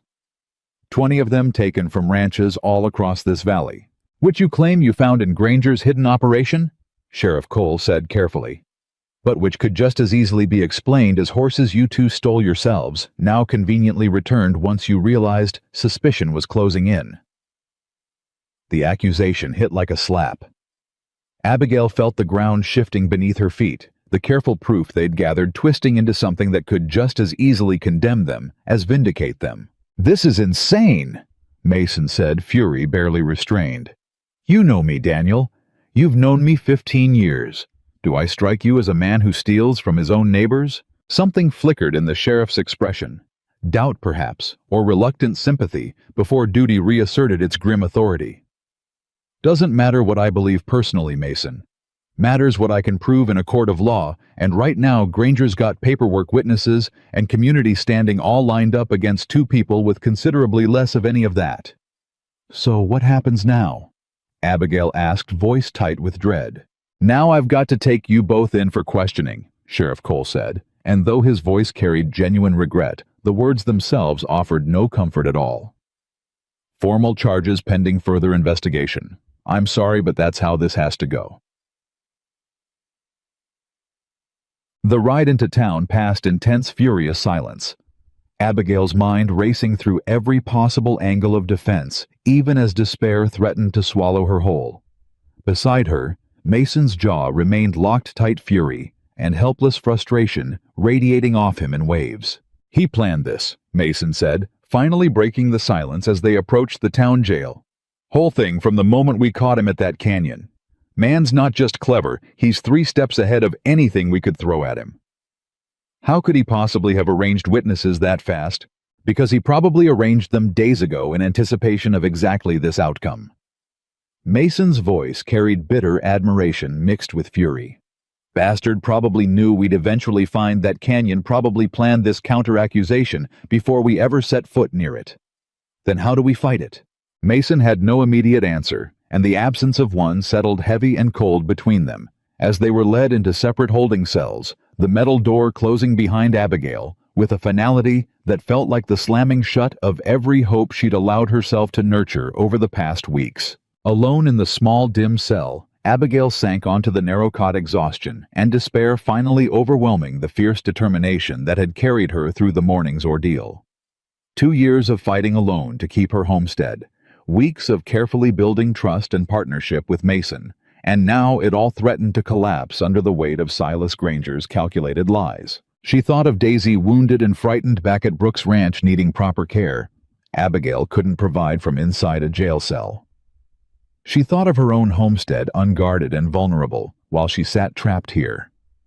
She thought of Mason in the cell beside her, his reputation and ranch equally at risk, because he'd chosen to help a struggling widow instead of minding his own business. Maybe he'd have been better off never helping me at all, she thought bitterly. Maybe my bad luck has finally caught up to him too. The thought sat heavy and painful in her chest, guilt compounding despair until she could barely breathe beneath the weight of it. It was near midnight when she heard Mason's voice carrying low through the wall separating their cells. Abigail, you awake? Awake, she confirmed, voice rough with unshed tears she refused to let fall. Mason, I'm so sorry. This is my fault dragging you into this mess. Don't, he cut in firm despite the wall between them. Don't you dare apologize for a man's greed and cruelty like it's somehow your burden to carry. Silas did this, not you. But if I'd just sold when he first offered, Then he'd have your land and probably mine too eventually, and neither one of us would have to worry about jail, but only because we'd have already lost everything that mattered." Mason's voice carried fierce conviction despite the circumstances. "You didn't cause this, Abigail. You just refused to be bullied by a man who's used to getting his way through fear and force. That's not something to apologize for. That's something to be proud of." Something in his words cracked through her despair, offering a fragile thread of comfort in the darkness. "What happens now?" "Now we wait for morning, and we fight this with everything we've got." Mason's voice hardened with determination. "Silas made one mistake tonight, even with all his careful planning." "What mistake?" "He assumed we'd fold quiet, same as everybody else he's threatened over the years. Otis Cobb folded. Half a dozen other ranchers folded, sold out cheap, rather than fight a man with his resources." Mason paused, and even through the wall, Abigail could hear steel settling into his voice. "But we're not folding, Abigail. Whatever it takes, however long this fight lasts, I'm not letting that man win. Not against you, not against me, not against anybody else in this valley he's set his sights on. Together," Abigail whispered, echoing the promise they'd made days earlier. "Together," Mason confirmed. "Whatever comes next." Morning brought unexpected visitors. Wesley and Colton, along with 3 other ranchers from the valley, who'd apparently spent the night gathering their own evidence and testimonials once word spread of the false charges. "Sheriff Cole," Wesley said, voice carrying more authority than Abigail had ever heard from the young hand before. "We've got statements here from 4 separate ranchers confirming horses stolen from their own stock over the past month, horses we found yesterday in that canyon exactly where Mrs. Carter and Mr. Brooks said they'd be. And this," Colton added, producing a ledger that made Sheriff Cole's eyebrows rise sharply, "belongs to one of Granger's own hired men. Fella got scared once he heard about the arrest, figured he'd rather turn evidence than hang for his boss's crimes. Details every horse stolen, every ranch targeted, and considerable detail about forged land documents besides." Sheriff Cole studied the ledger for a long, tense moment, his expression shifting from cautious skepticism to something considerably more serious. "This names Granger directly." "It does," Colton confirmed. "And there's more. Old man Cobb's here too, ready to testify how Granger's men set fire to his cattle barn 3 years back, same tactic he tried against Brooks' ranch just weeks ago, forcing him to sell out cheap rather than risk further violence." The cell door opened perhaps 20 minutes later, Sheriff Cole's expression grim but resolved as he addressed both Abigail and Mason directly. "Charges against you both are dropped pending further investigation into Granger's activities," he said. "Seems I owe you both an apology. Should have trusted my own instincts instead of a rich man's paperwork." "Apology accepted," Mason said, though his voice carried no real warmth toward the sheriff. Only grim satisfaction that justice, however delayed, finally seemed to be turning in their favor. "Now what about Granger himself?" "Warrants being drawn up as we speak," Sheriff Cole confirmed. "Fraud, theft, arson, intimidation, enough charges to keep that man occupied defending himself for years, assuming a judge doesn't send him straight to prison first." Relief flooded through Abigail so intensely her knees nearly buckled. Mason caught her arm, steadying her with the same protective instinct he'd shown from that very first day in the valley, though this time the gesture carried none of the wariness or suspicion that had marked their initial meeting. "It's over," she breathed. "Almost," Mason corrected gently. "Granger's still out there, and men like him don't go down easy, not without one final desperate gamble before the end." His words proved prophetic faster than either of them anticipated. They emerged from the jailhouse to find the street unusually quiet. Townsfolk gathered in tense clusters near the general store, expressions carrying the particular alarm of people who'd just witnessed something deeply wrong. "What's happened?" Mason called to the nearest cluster of onlookers. An older woman turned toward them, her face pale with distress. "Granger's ridden out toward the Carter homestead not 20 minutes past Mr. Brooks. Had 4 armed men with him moving fast like men with violent intent."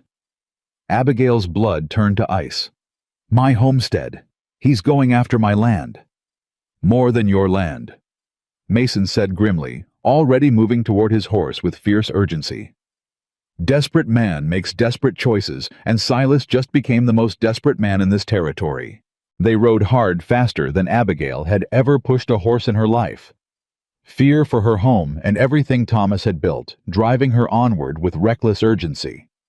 Mason kept pace beside her, expression carved from granite, rifle already checked and ready across his saddle. They crested the final ridge overlooking Abigail's homestead to find their worst fears confirmed. Silas Granger and his four-armed men stood in her yard, and even from this distance, the acrid smell of coal oil carried on the summer wind, along with the unmistakable glint of a torch already lit in one guard's hand. "He's going to burn me out." Abigail breathed horror and fury, mixing violent and hot in her chest. "He's actually going to burn my home to the ground. Not while I'm still breathing," Mason growled, already spurring his horse into a dead run down the ridge toward the confrontation waiting below. Mason's horse hit the bottom of the ridge at a dead run, gravel spraying from beneath its hooves, and Abigail pushed her own mount harder than she'd ever dared, fear and fury blending into something fierce enough to override every ounce of caution. "Granger!" Mason's voice tore across the yard like a gunshot. "Get away from that house." Silas turned unhurried, that same infuriating calm settling over his features, even as the sound of two riders bearing down on him should have shaken it loose. "Mason, Mrs. Carter, I wondered how long it would take you to hear the news." "Sheriff's got a warrant out for your arrest," Mason shouted, reining hard as he closed the distance. "Fraud, arson, theft. It's over, Silas." "Is it?" Silas's smile carried something cold and unhinged. Now the composed businessman finally cracking under the weight of his own unraveling schemes. "Funny thing about warrants, Brooks. They mean considerably less once a man's already decided he's got nothing left to lose." The guard holding the torch took a step toward the house. "Don't!" Abigail screamed, dismounting before her horse had fully stopped stumbling forward with desperate momentum. "That's my home. Everything my husband built is in that house." "Should have sold when I offered fair price," Silas said, and there was nothing left of pretense in his voice now, only naked cruelty finally given permission to show itself. "Consider this the lesser offer I warned you about. Touch that torch to my house and you'll hang for arson on top of everything else." Mason snarled, swinging down from his horse rifle, already leveled. "I'll hang either way, apparently, thanks to your meddling." Silas's composure cracked further, something desperate and dangerous flickering behind his eyes. "Might as well take some satisfaction before they drag me off."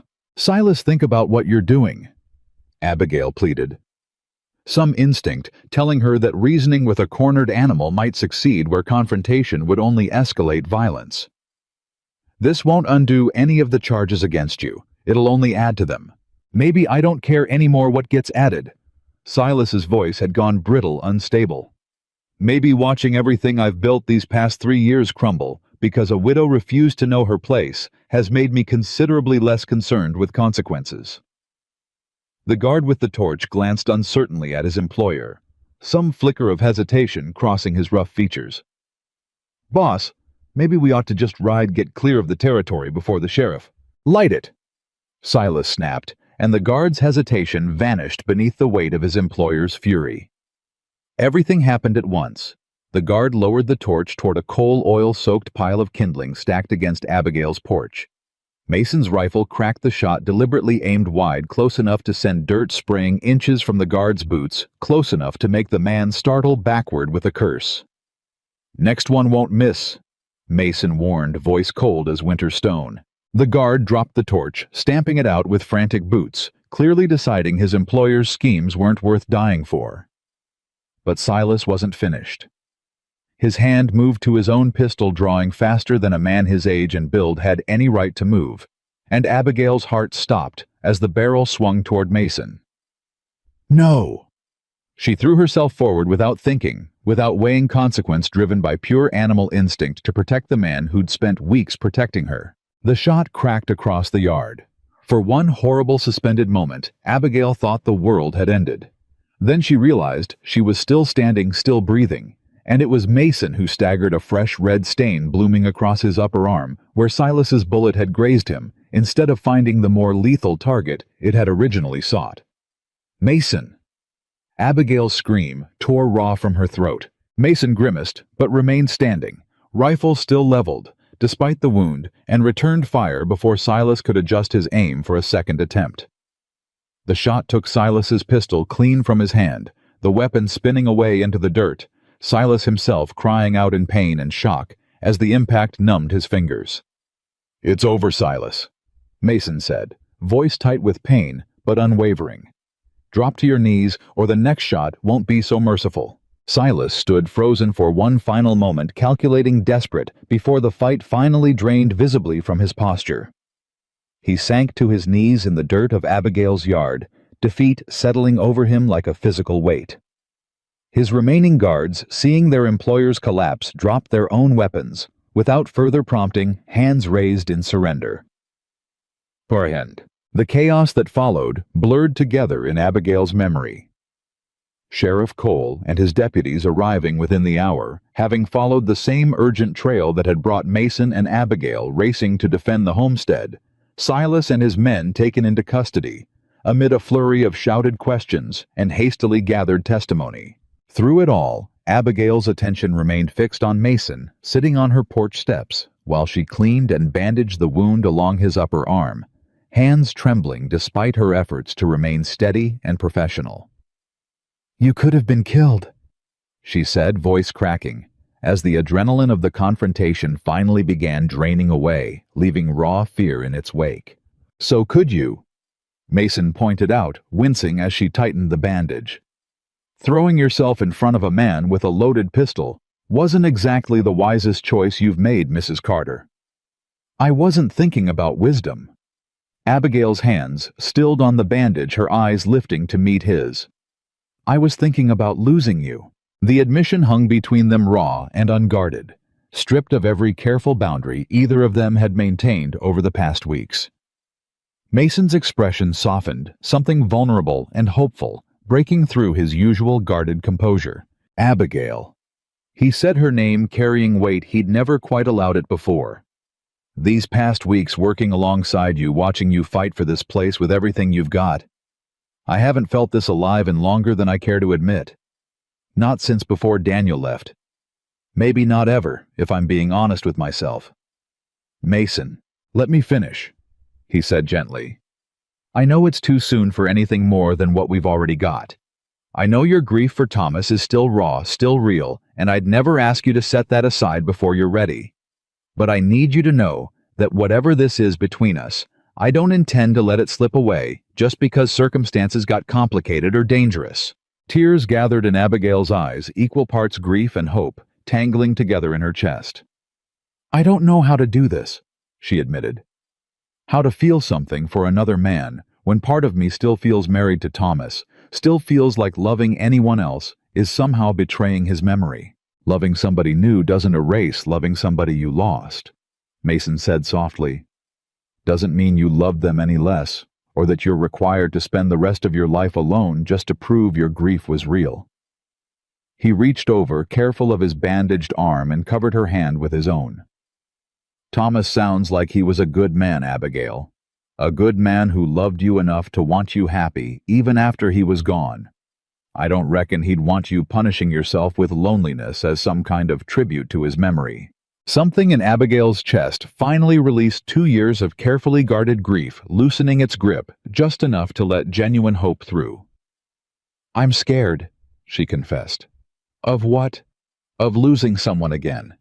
Of building something and having it taken away same as before. I can't promise you nothing bad will ever happen again," Mason said honestly.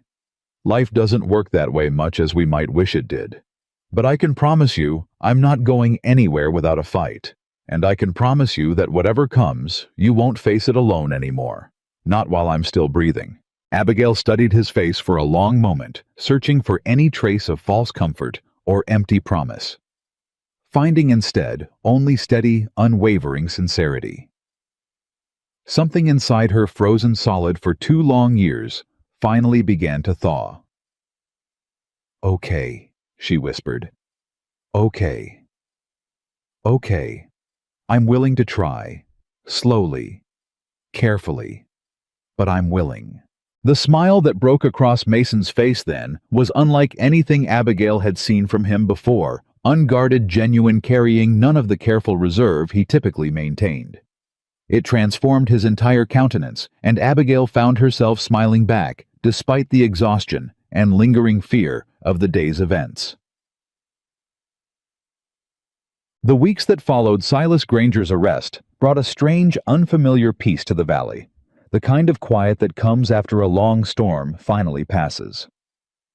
The formal investigation into his affairs revealed the true scope of his crimes: years of forged documents, intimidation, theft, and outright violence stretching back further than even Mason had suspected. Otis Cobb, the rancher who'd sold his land under similar threats 3 years prior, testified at length about the fire that had destroyed his cattle barn, the same tactic Silas had attempted against Mason's own pastures.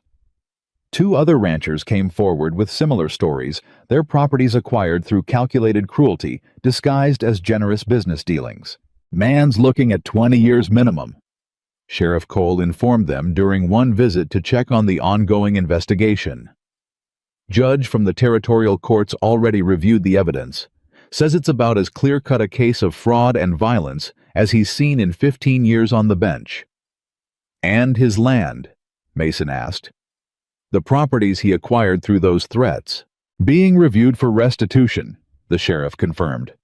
"Cobb's likely to get his original spread back, or fair compensation if he'd rather start fresh elsewhere.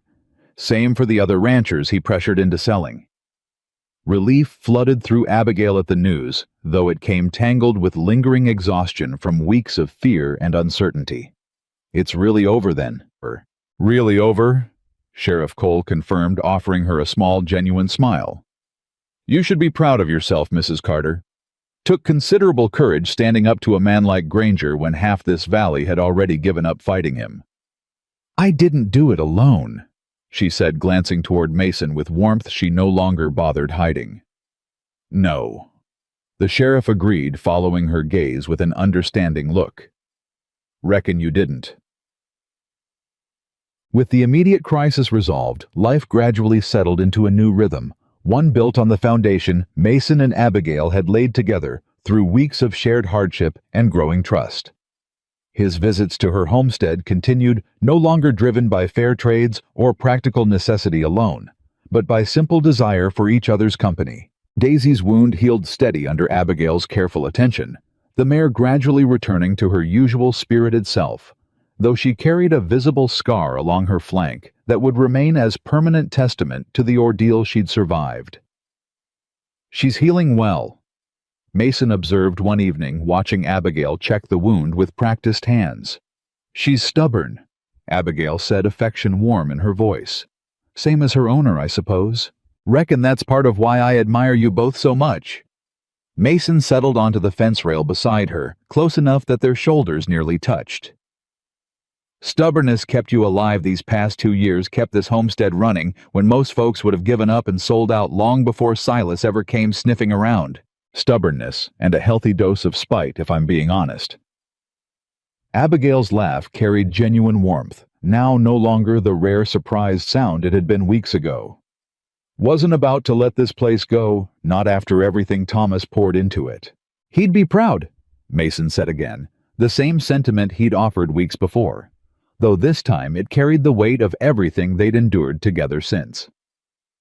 "Proud of the woman you've become, fighting for what matters, even when the odds seemed impossible." Abigail leaned into him slightly, accepting the comfort and warmth he offered without hesitation, now 2 years of careful isolation finally giving way to something that felt remarkably like healing. "I've been thinking," she said after a comfortable silence. "About what?" "About the future. About what comes next now that Silas is gone and the immediate dangers past." She hesitated, gathering courage for words she'd been considering for days. "This homestead, it's smaller than your ranch. Struggling even now that the drought's finally breaking. I've been wondering if maybe there's a way to combine our efforts more permanently, rather than just trading favors back and forth." Mason went very still beside her, understanding the weight behind her careful words. Are you asking what I think you're asking? I'm asking if you'd consider a partnership, Abigail clarified, though warmth colored her cheeks at the admission. Something more permanent than fair trades and evening visits. I don't know exactly what that looks like yet, but I know I don't want to keep pretending what's growing between us is just convenient friendship. Mason's hand found hers warm and certain. I've been hoping you'd say something like that for weeks now, he admitted. Wasn't sure how to bring it up myself, given everything you'd already lost, not wanting to rush you before you were ready. I think I'm ready, Abigail said softly. Or at least ready to find out what ready feels like together. Their growing partnership expanded naturally over the following weeks. Mason's resources and Abigail's tireless work ethic combining into something neither could have built alone. The homestead's garden flourished with proper irrigation from Mason's well supplemented by seeds he'd provided weeks before. The barn received necessary repairs, sturdy enough now to weather whatever storms the coming winter might bring. More significantly, Abigail's reputation as a skilled horse doctor spread throughout the valley.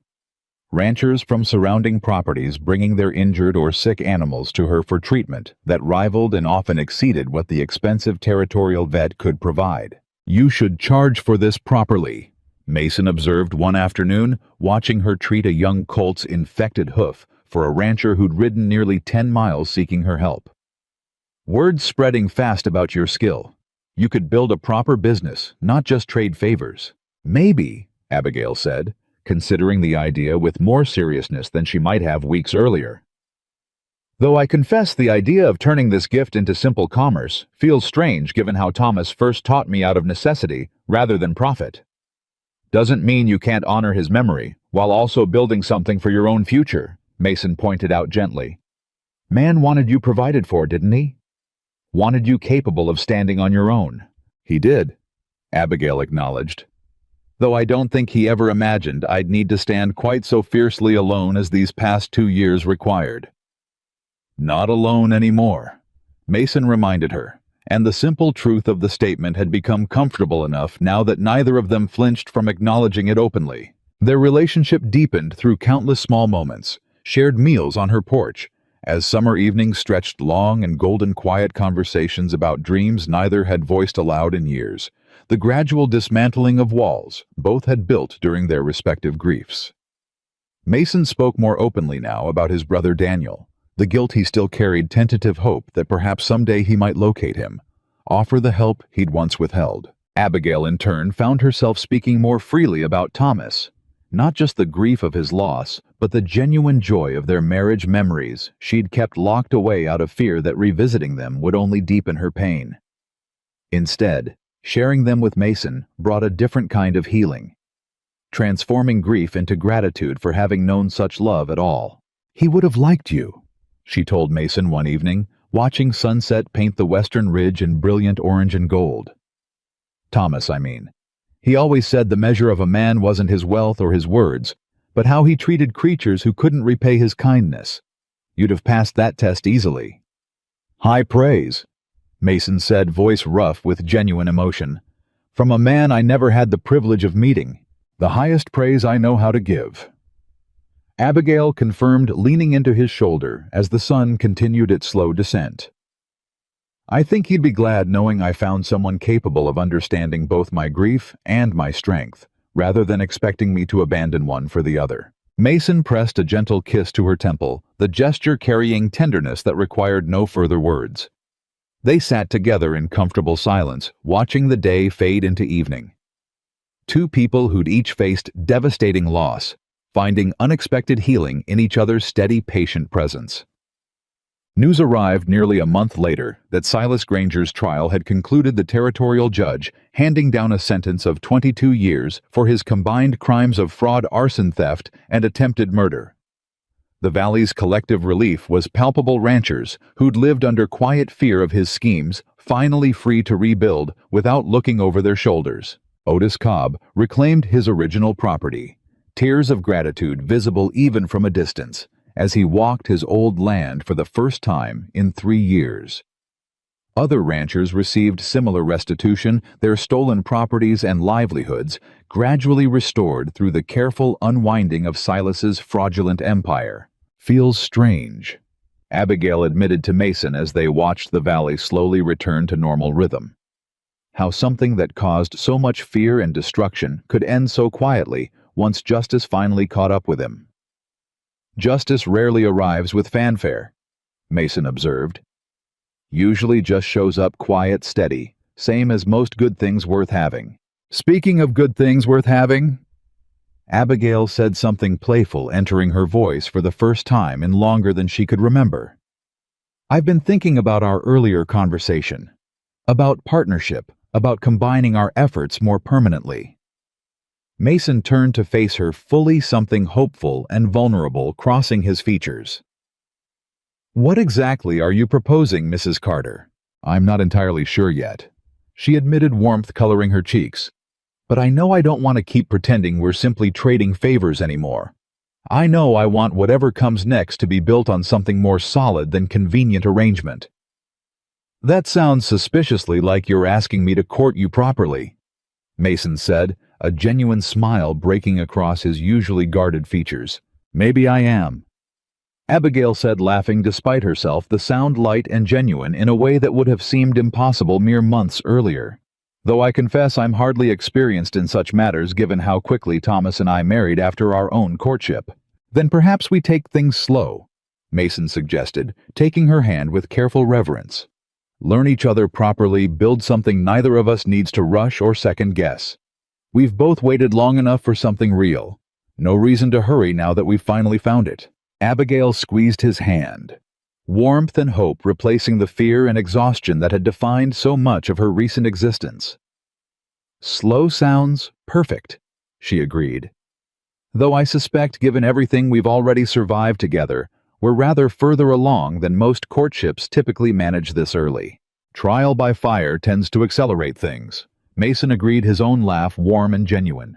Reckon surviving thieves, fires, and gunfights together builds trust faster than typical Sunday courting ever could. Their laughter mingled together in the warm summer evening air, two survivors of separate tragedies finding unexpected joy in shared healing. The valley around them settling into peaceful rhythm now that the shadow of Silas Granger's cruelty had finally lifted entirely. Behind them in the corral, Daisy grazed peacefully alongside Mason's recovered horses, her scarred flank a permanent reminder of the danger they'd all survived together, and the unlikely bonds forged through shared hardship and mutual courage. The following weeks settled into something Abigail hadn't dared imagine possible just 2 months earlier, a life that felt whole again, built not on the fragile foundation of survival alone, but on genuine partnership and growing love. Yet even as peace returned to the valley, one small worry continued nagging at the edges of her contentment. You've gone quiet, Mason observed one morning, finding her staring off toward the eastern hills instead of tending to the chickens as she'd intended. Something troubling you? Abigail hesitated, reluctant to voice a concern that felt almost selfish, given everything they'd already survived together. It's nothing really, just foolish worry. Nothing's foolish if it's weighing on you enough to steal your attention from chicken feed. Mason settled beside her, patient in the way he'd become over their weeks together. Tell me. The bank, she finally admitted. I know Silas is gone, know the immediate dangers past, but the original debt on this homestead never actually disappeared. Bank's still expecting payment come autumn, and even with the harvest looking better than it has in 2 years, I'm not certain it'll be enough. Mason's expression shifted, something thoughtful crossing his features. How much do you still owe? $300, give or take. Abigail's voice carried old shame, the particular humiliation of financial struggle she'd carried alone for so long. I've been setting aside what I can from the horse doctoring, but it's slow going, and autumn's not so far off now. Abigail. Mason took her hand, serious now. Why didn't you mention this sooner? Because it's my burden to carry, not yours. The old stubbornness surfaced, though softer now than it had been months earlier. You've already given so much, the water, the seed, the protection. I won't ask you to solve my financial troubles too. You're not asking, Mason pointed out. I'm offering same as I've offered everything else these past weeks. He paused, weighing his next words carefully. What if there was a way to solve this that didn't feel like charity, didn't feel like you were accepting help you hadn't earned? What do you mean? I mean marriage, Abigail. The word hung in the morning air, weighted with everything they'd built together, every careful step of their slow courtship. Not as a solution to your bank debt, though I won't pretend that wouldn't also resolve itself naturally as part of joining our lives together, but because these past 2 months have shown me clearer than anything else in my 39 years that I love you, and I don't want to spend another day pretending otherwise, or waiting for some arbitrary measure of appropriate courtship time to pass. Abigail's breath caught her heart hammering with a mixture of joy and lingering fear that had nothing to do with finances and everything to do with the vulnerability of loving again after loss. Mason, I know it's sudden, he continued before she could formulate a response. I know we've only known each other these few months, though I'd argue we've packed more genuine trial and connection into that time than most couples manage in years of careful courting. I know Thomas's memory still matters, still deserves honor and respect. But I also know I've never felt about anyone the way I feel about you, and I'm not willing to let fear of moving too fast cost me the chance at real happiness. Tears gathered in Abigail's eyes, though these carried none of the grief that had defined so much of her recent existence. You're proposing to me while I'm holding a basket of chicken feed. Mason's laugh broke the tension, genuine and warm. Reckon I am. Not exactly the romantic setting I'd originally imagined, but perhaps fitting given how thoroughly practical our entire courtship has been. Practical, Abigail repeated, laughing, despite her tears. Is that what we're calling fires and gunfights and stolen horses now? Practical circumstances that revealed impractical, entirely irrational love.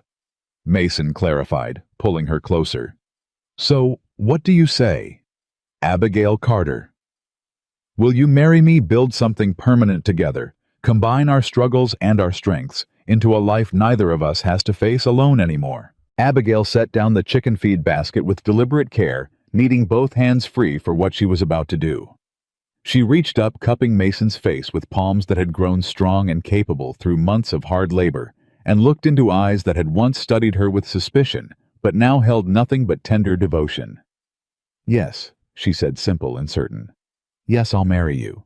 The kiss that followed carried 2 months of careful restraint, of slowly building trust and affection, finally given permission to express itself fully. When they finally parted, both were laughing and crying simultaneously. Joy, overwhelming every careful boundary either had maintained. Well, Mason said, breathless and grinning in a way Abigail had never seen from him before. Reckon that solves your bank troubles rather more efficiently than I originally intended. Reckon it does, Abigail agreed, laughing against his chest. Though I confess the bank troubles feel remarkably insignificant compared to everything else this moment means. News of their engagement spread through the valley faster than any wildfire Silas Granger had ever attempted to set. Neighbors who'd watched Abigail struggle alone for 2 years now arrived with genuine congratulations, many bringing small gifts or offers of help preparing for the wedding. Otis Cobb, recently restored to his own reclaimed land, rode over personally to offer his blessing. Never seen a woman fight harder for what's rightfully hers, he told Abigail, gripping her hand with genuine warmth. Glad to see that fight finally rewarded with happiness, not just survival. Thank you, Otis. Means a great deal coming from you. Brooks is a lucky man, Otis continued, glancing toward Mason with evident respect. Though I suspect he already knows that well enough. I do, Mason confirmed, arm settling naturally around Abigail's shoulders. Luckiest man in this territory by my reckoning. The wedding itself, held 3 weeks later, in the modest church at the center of town, drew nearly the entire valley's population, a testament to how thoroughly both Mason and Abigail had earned the community's respect and affection through their shared trials. Abigail wore her mother's wedding dress, carefully preserved and altered to fit, while Mason stood at the altar in his best suit expression, carrying none of the guarded reserve that had once defined him. When Abigail walked down the aisle, escorted by old Otis Cobb, since she had no living family to fulfill that role, she caught Mason's eye and saw there nothing but pure, unguarded joy. "You look beautiful," he murmured as she reached him. "You look terrified," she teased quietly. "Terrified of messing up my vows in front of half the county," Mason admitted, and something in his nervous honesty made her laugh despite the solemnity of the occasion. Their vows, when spoken, carried the weight of everything they'd survived together: loss, fear, danger, and ultimately hard-won love, built on foundation far sturdier than typical courtship allowed. "I promise to stand beside you," Mason said, voice steady despite visible emotion. "Through whatever storms may come, same as we've already weathered together. I promise to honor the love you carried before me, never asking you to forget it, only to make room for something new alongside it." Abigail's own vows came through tears she made no effort to hide. "I promise to trust again something I thought impossible after losing Thomas. I promise to build with you the kind of partnership built on respect and shared strength rather than dependence or fear. I promise to love you fully, without reservation, for exactly who you are." When the minister finally pronounced them husband and wife, the church erupted in genuine celebration, the entire valley seeming to exhale collective relief and joy after months of fear and uncertainty, finally giving way to happiness thoroughly earned. Their first months of marriage brought the practical work of combining two households, two ranches, two lives built separately, now merging into something unified and stronger than either had managed alone. Abigail moved into the main house at Brooks Ranch, though she insisted on maintaining her own homestead as well, converting it into a proper clinic for her expanding horse doctoring practice. "Ranchers from 3 counties over are asking after you now," Mason told her one evening, reviewing correspondence that had arrived requesting her expertise. "Word spread considerable distance about your skill with difficult cases.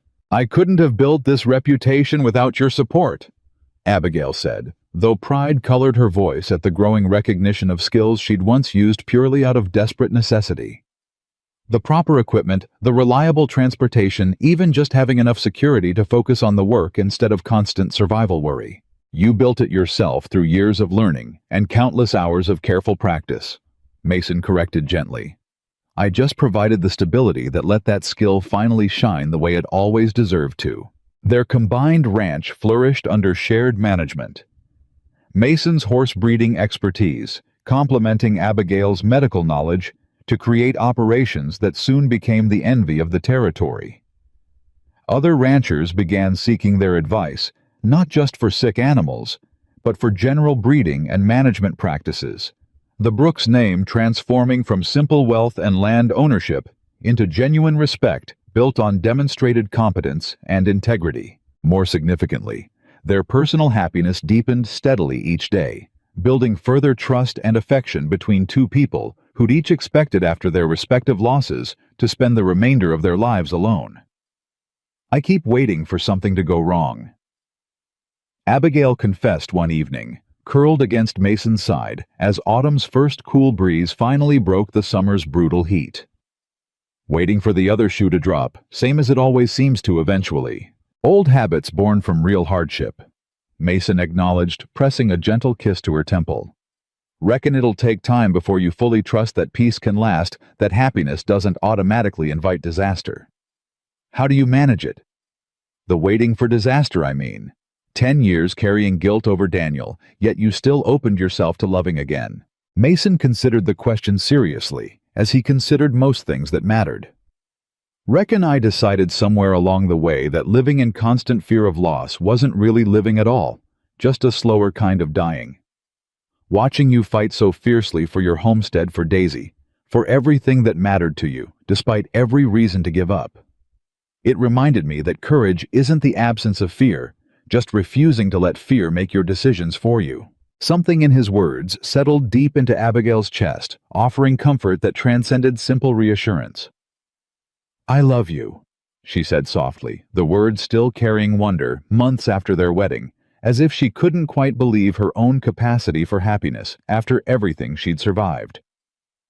"I love you too," Mason replied, certain and steady. More each day, if such a thing is even possible. Winter arrived with its usual harsh demands, though this year Abigail faced it with resources and support she'd never possessed during her previous 2 lonely winters.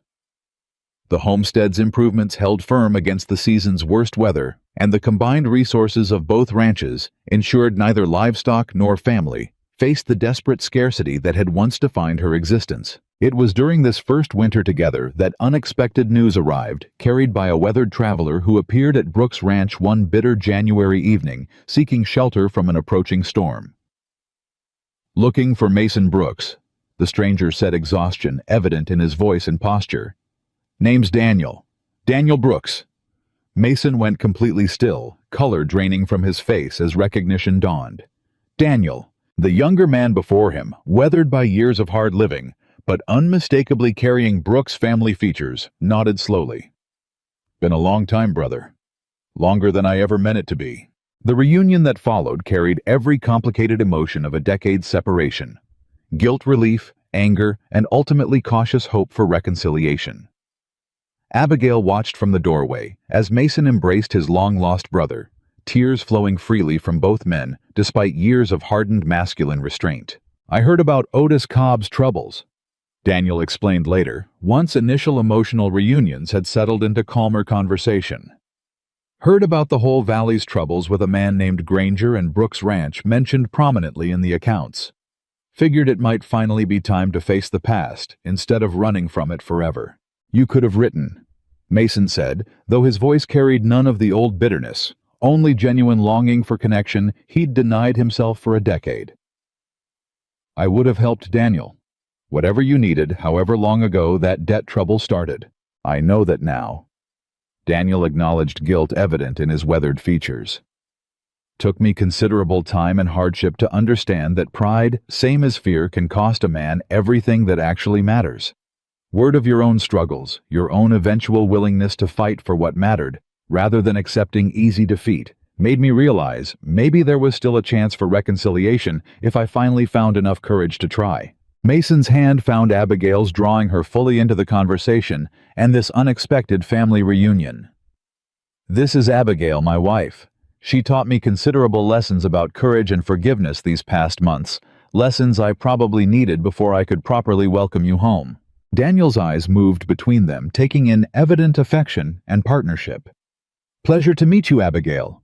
Seems my brother finally found happiness he probably deserved considerably sooner than circumstances allowed.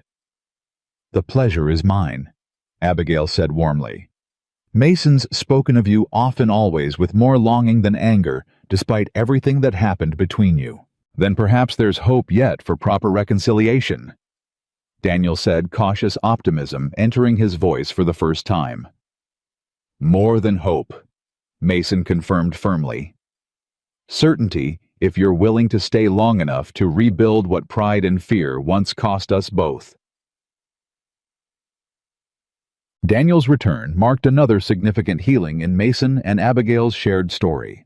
The brothers gradually working through a decade of guilt and separation with patient conversation, and demonstrated commitment to genuine reconciliation. By spring, Daniel had settled permanently at Brooks Ranch, contributing his own skills to the growing operation while slowly rebuilding trust with the brother he'd once fled rather than faced. Never imagined we'd end up here, Mason observed one warm spring evening, watching Daniel work alongside Wesley and Colton in the corral, teaching younger hands techniques he'd learned during his years away. Family restored ranch, thriving, a wife who taught me more about courage than I ever expected to learn at 39 years old. Life has a way of surprising us, Abigail agreed, resting her head against his shoulder as they watched the peaceful evening scene together.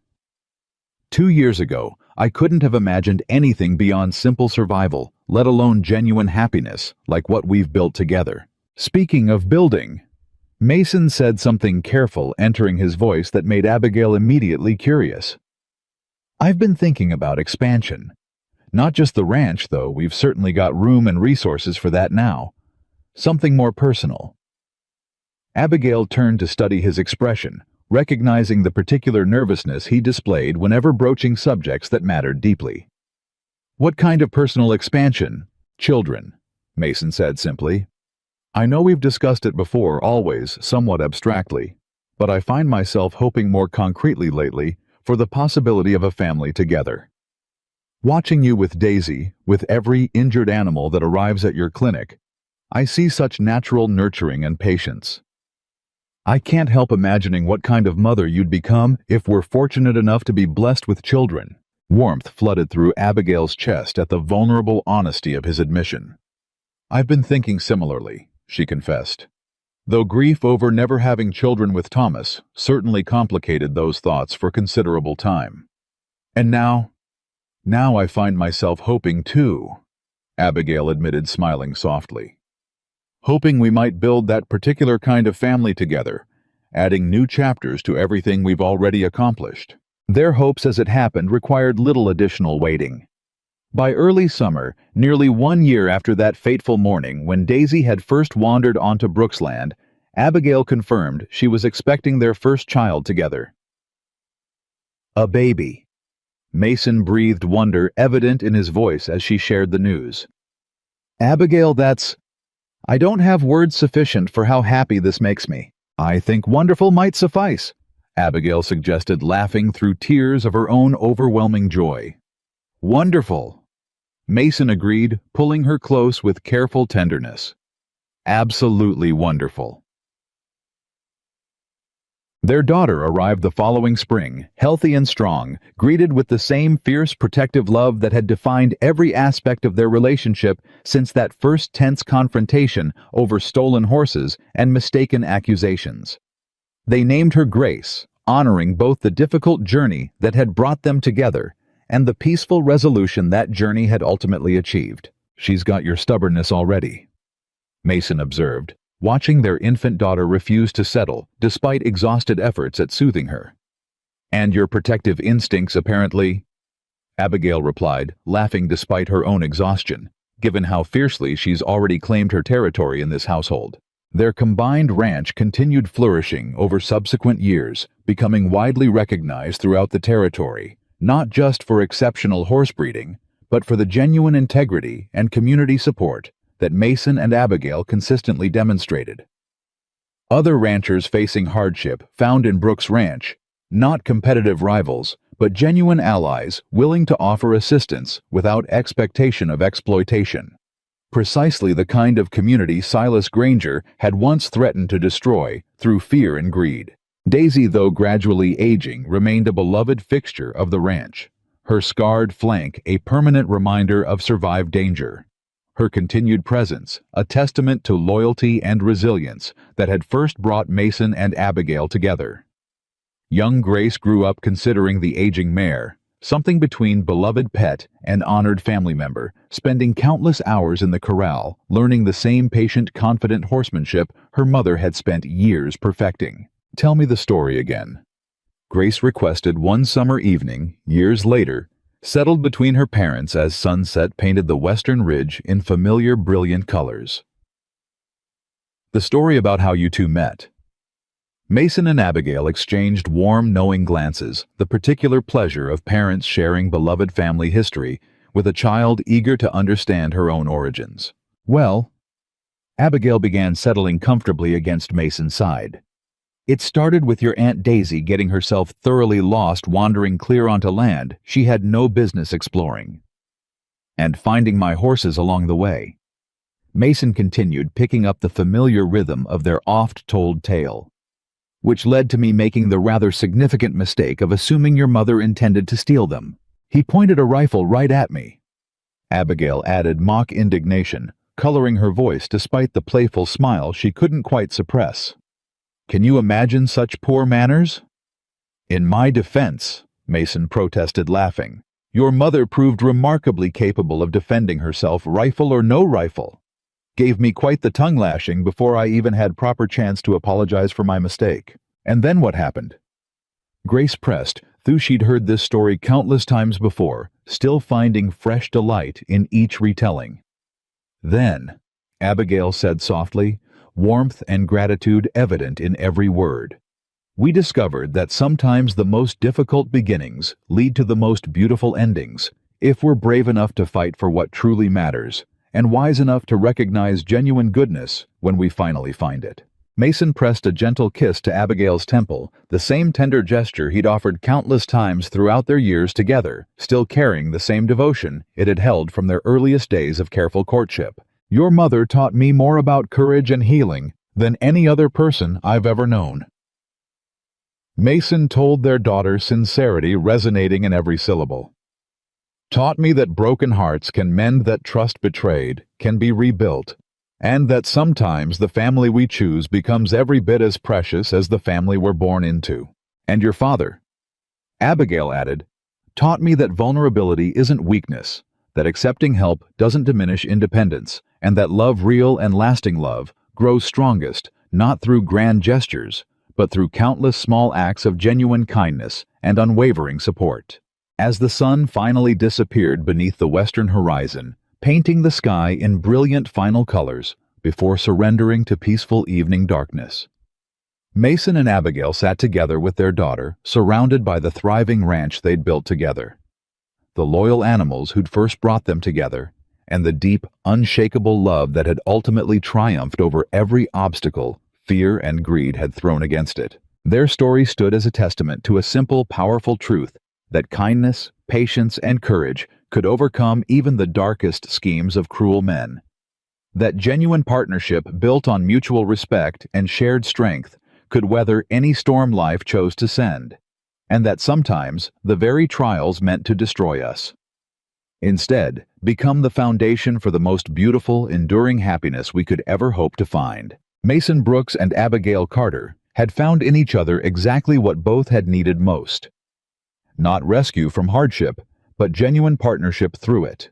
Not perfect solutions to every problem, but unwavering commitment to face every challenge together, and not fleeting comfort, but lasting transformative love built on foundation, strong enough to endure whatever future years might bring. Their happiness, hard-won through fire and fear and fierce determination, stood as permanent, unshakable proof that even the most broken hearts could learn to trust again, that even the deepest grief could eventually make room for profound joy, and that true strength lay not in facing life's hardships alone, but in finding the courage to build something beautiful together no matter what storms had come before.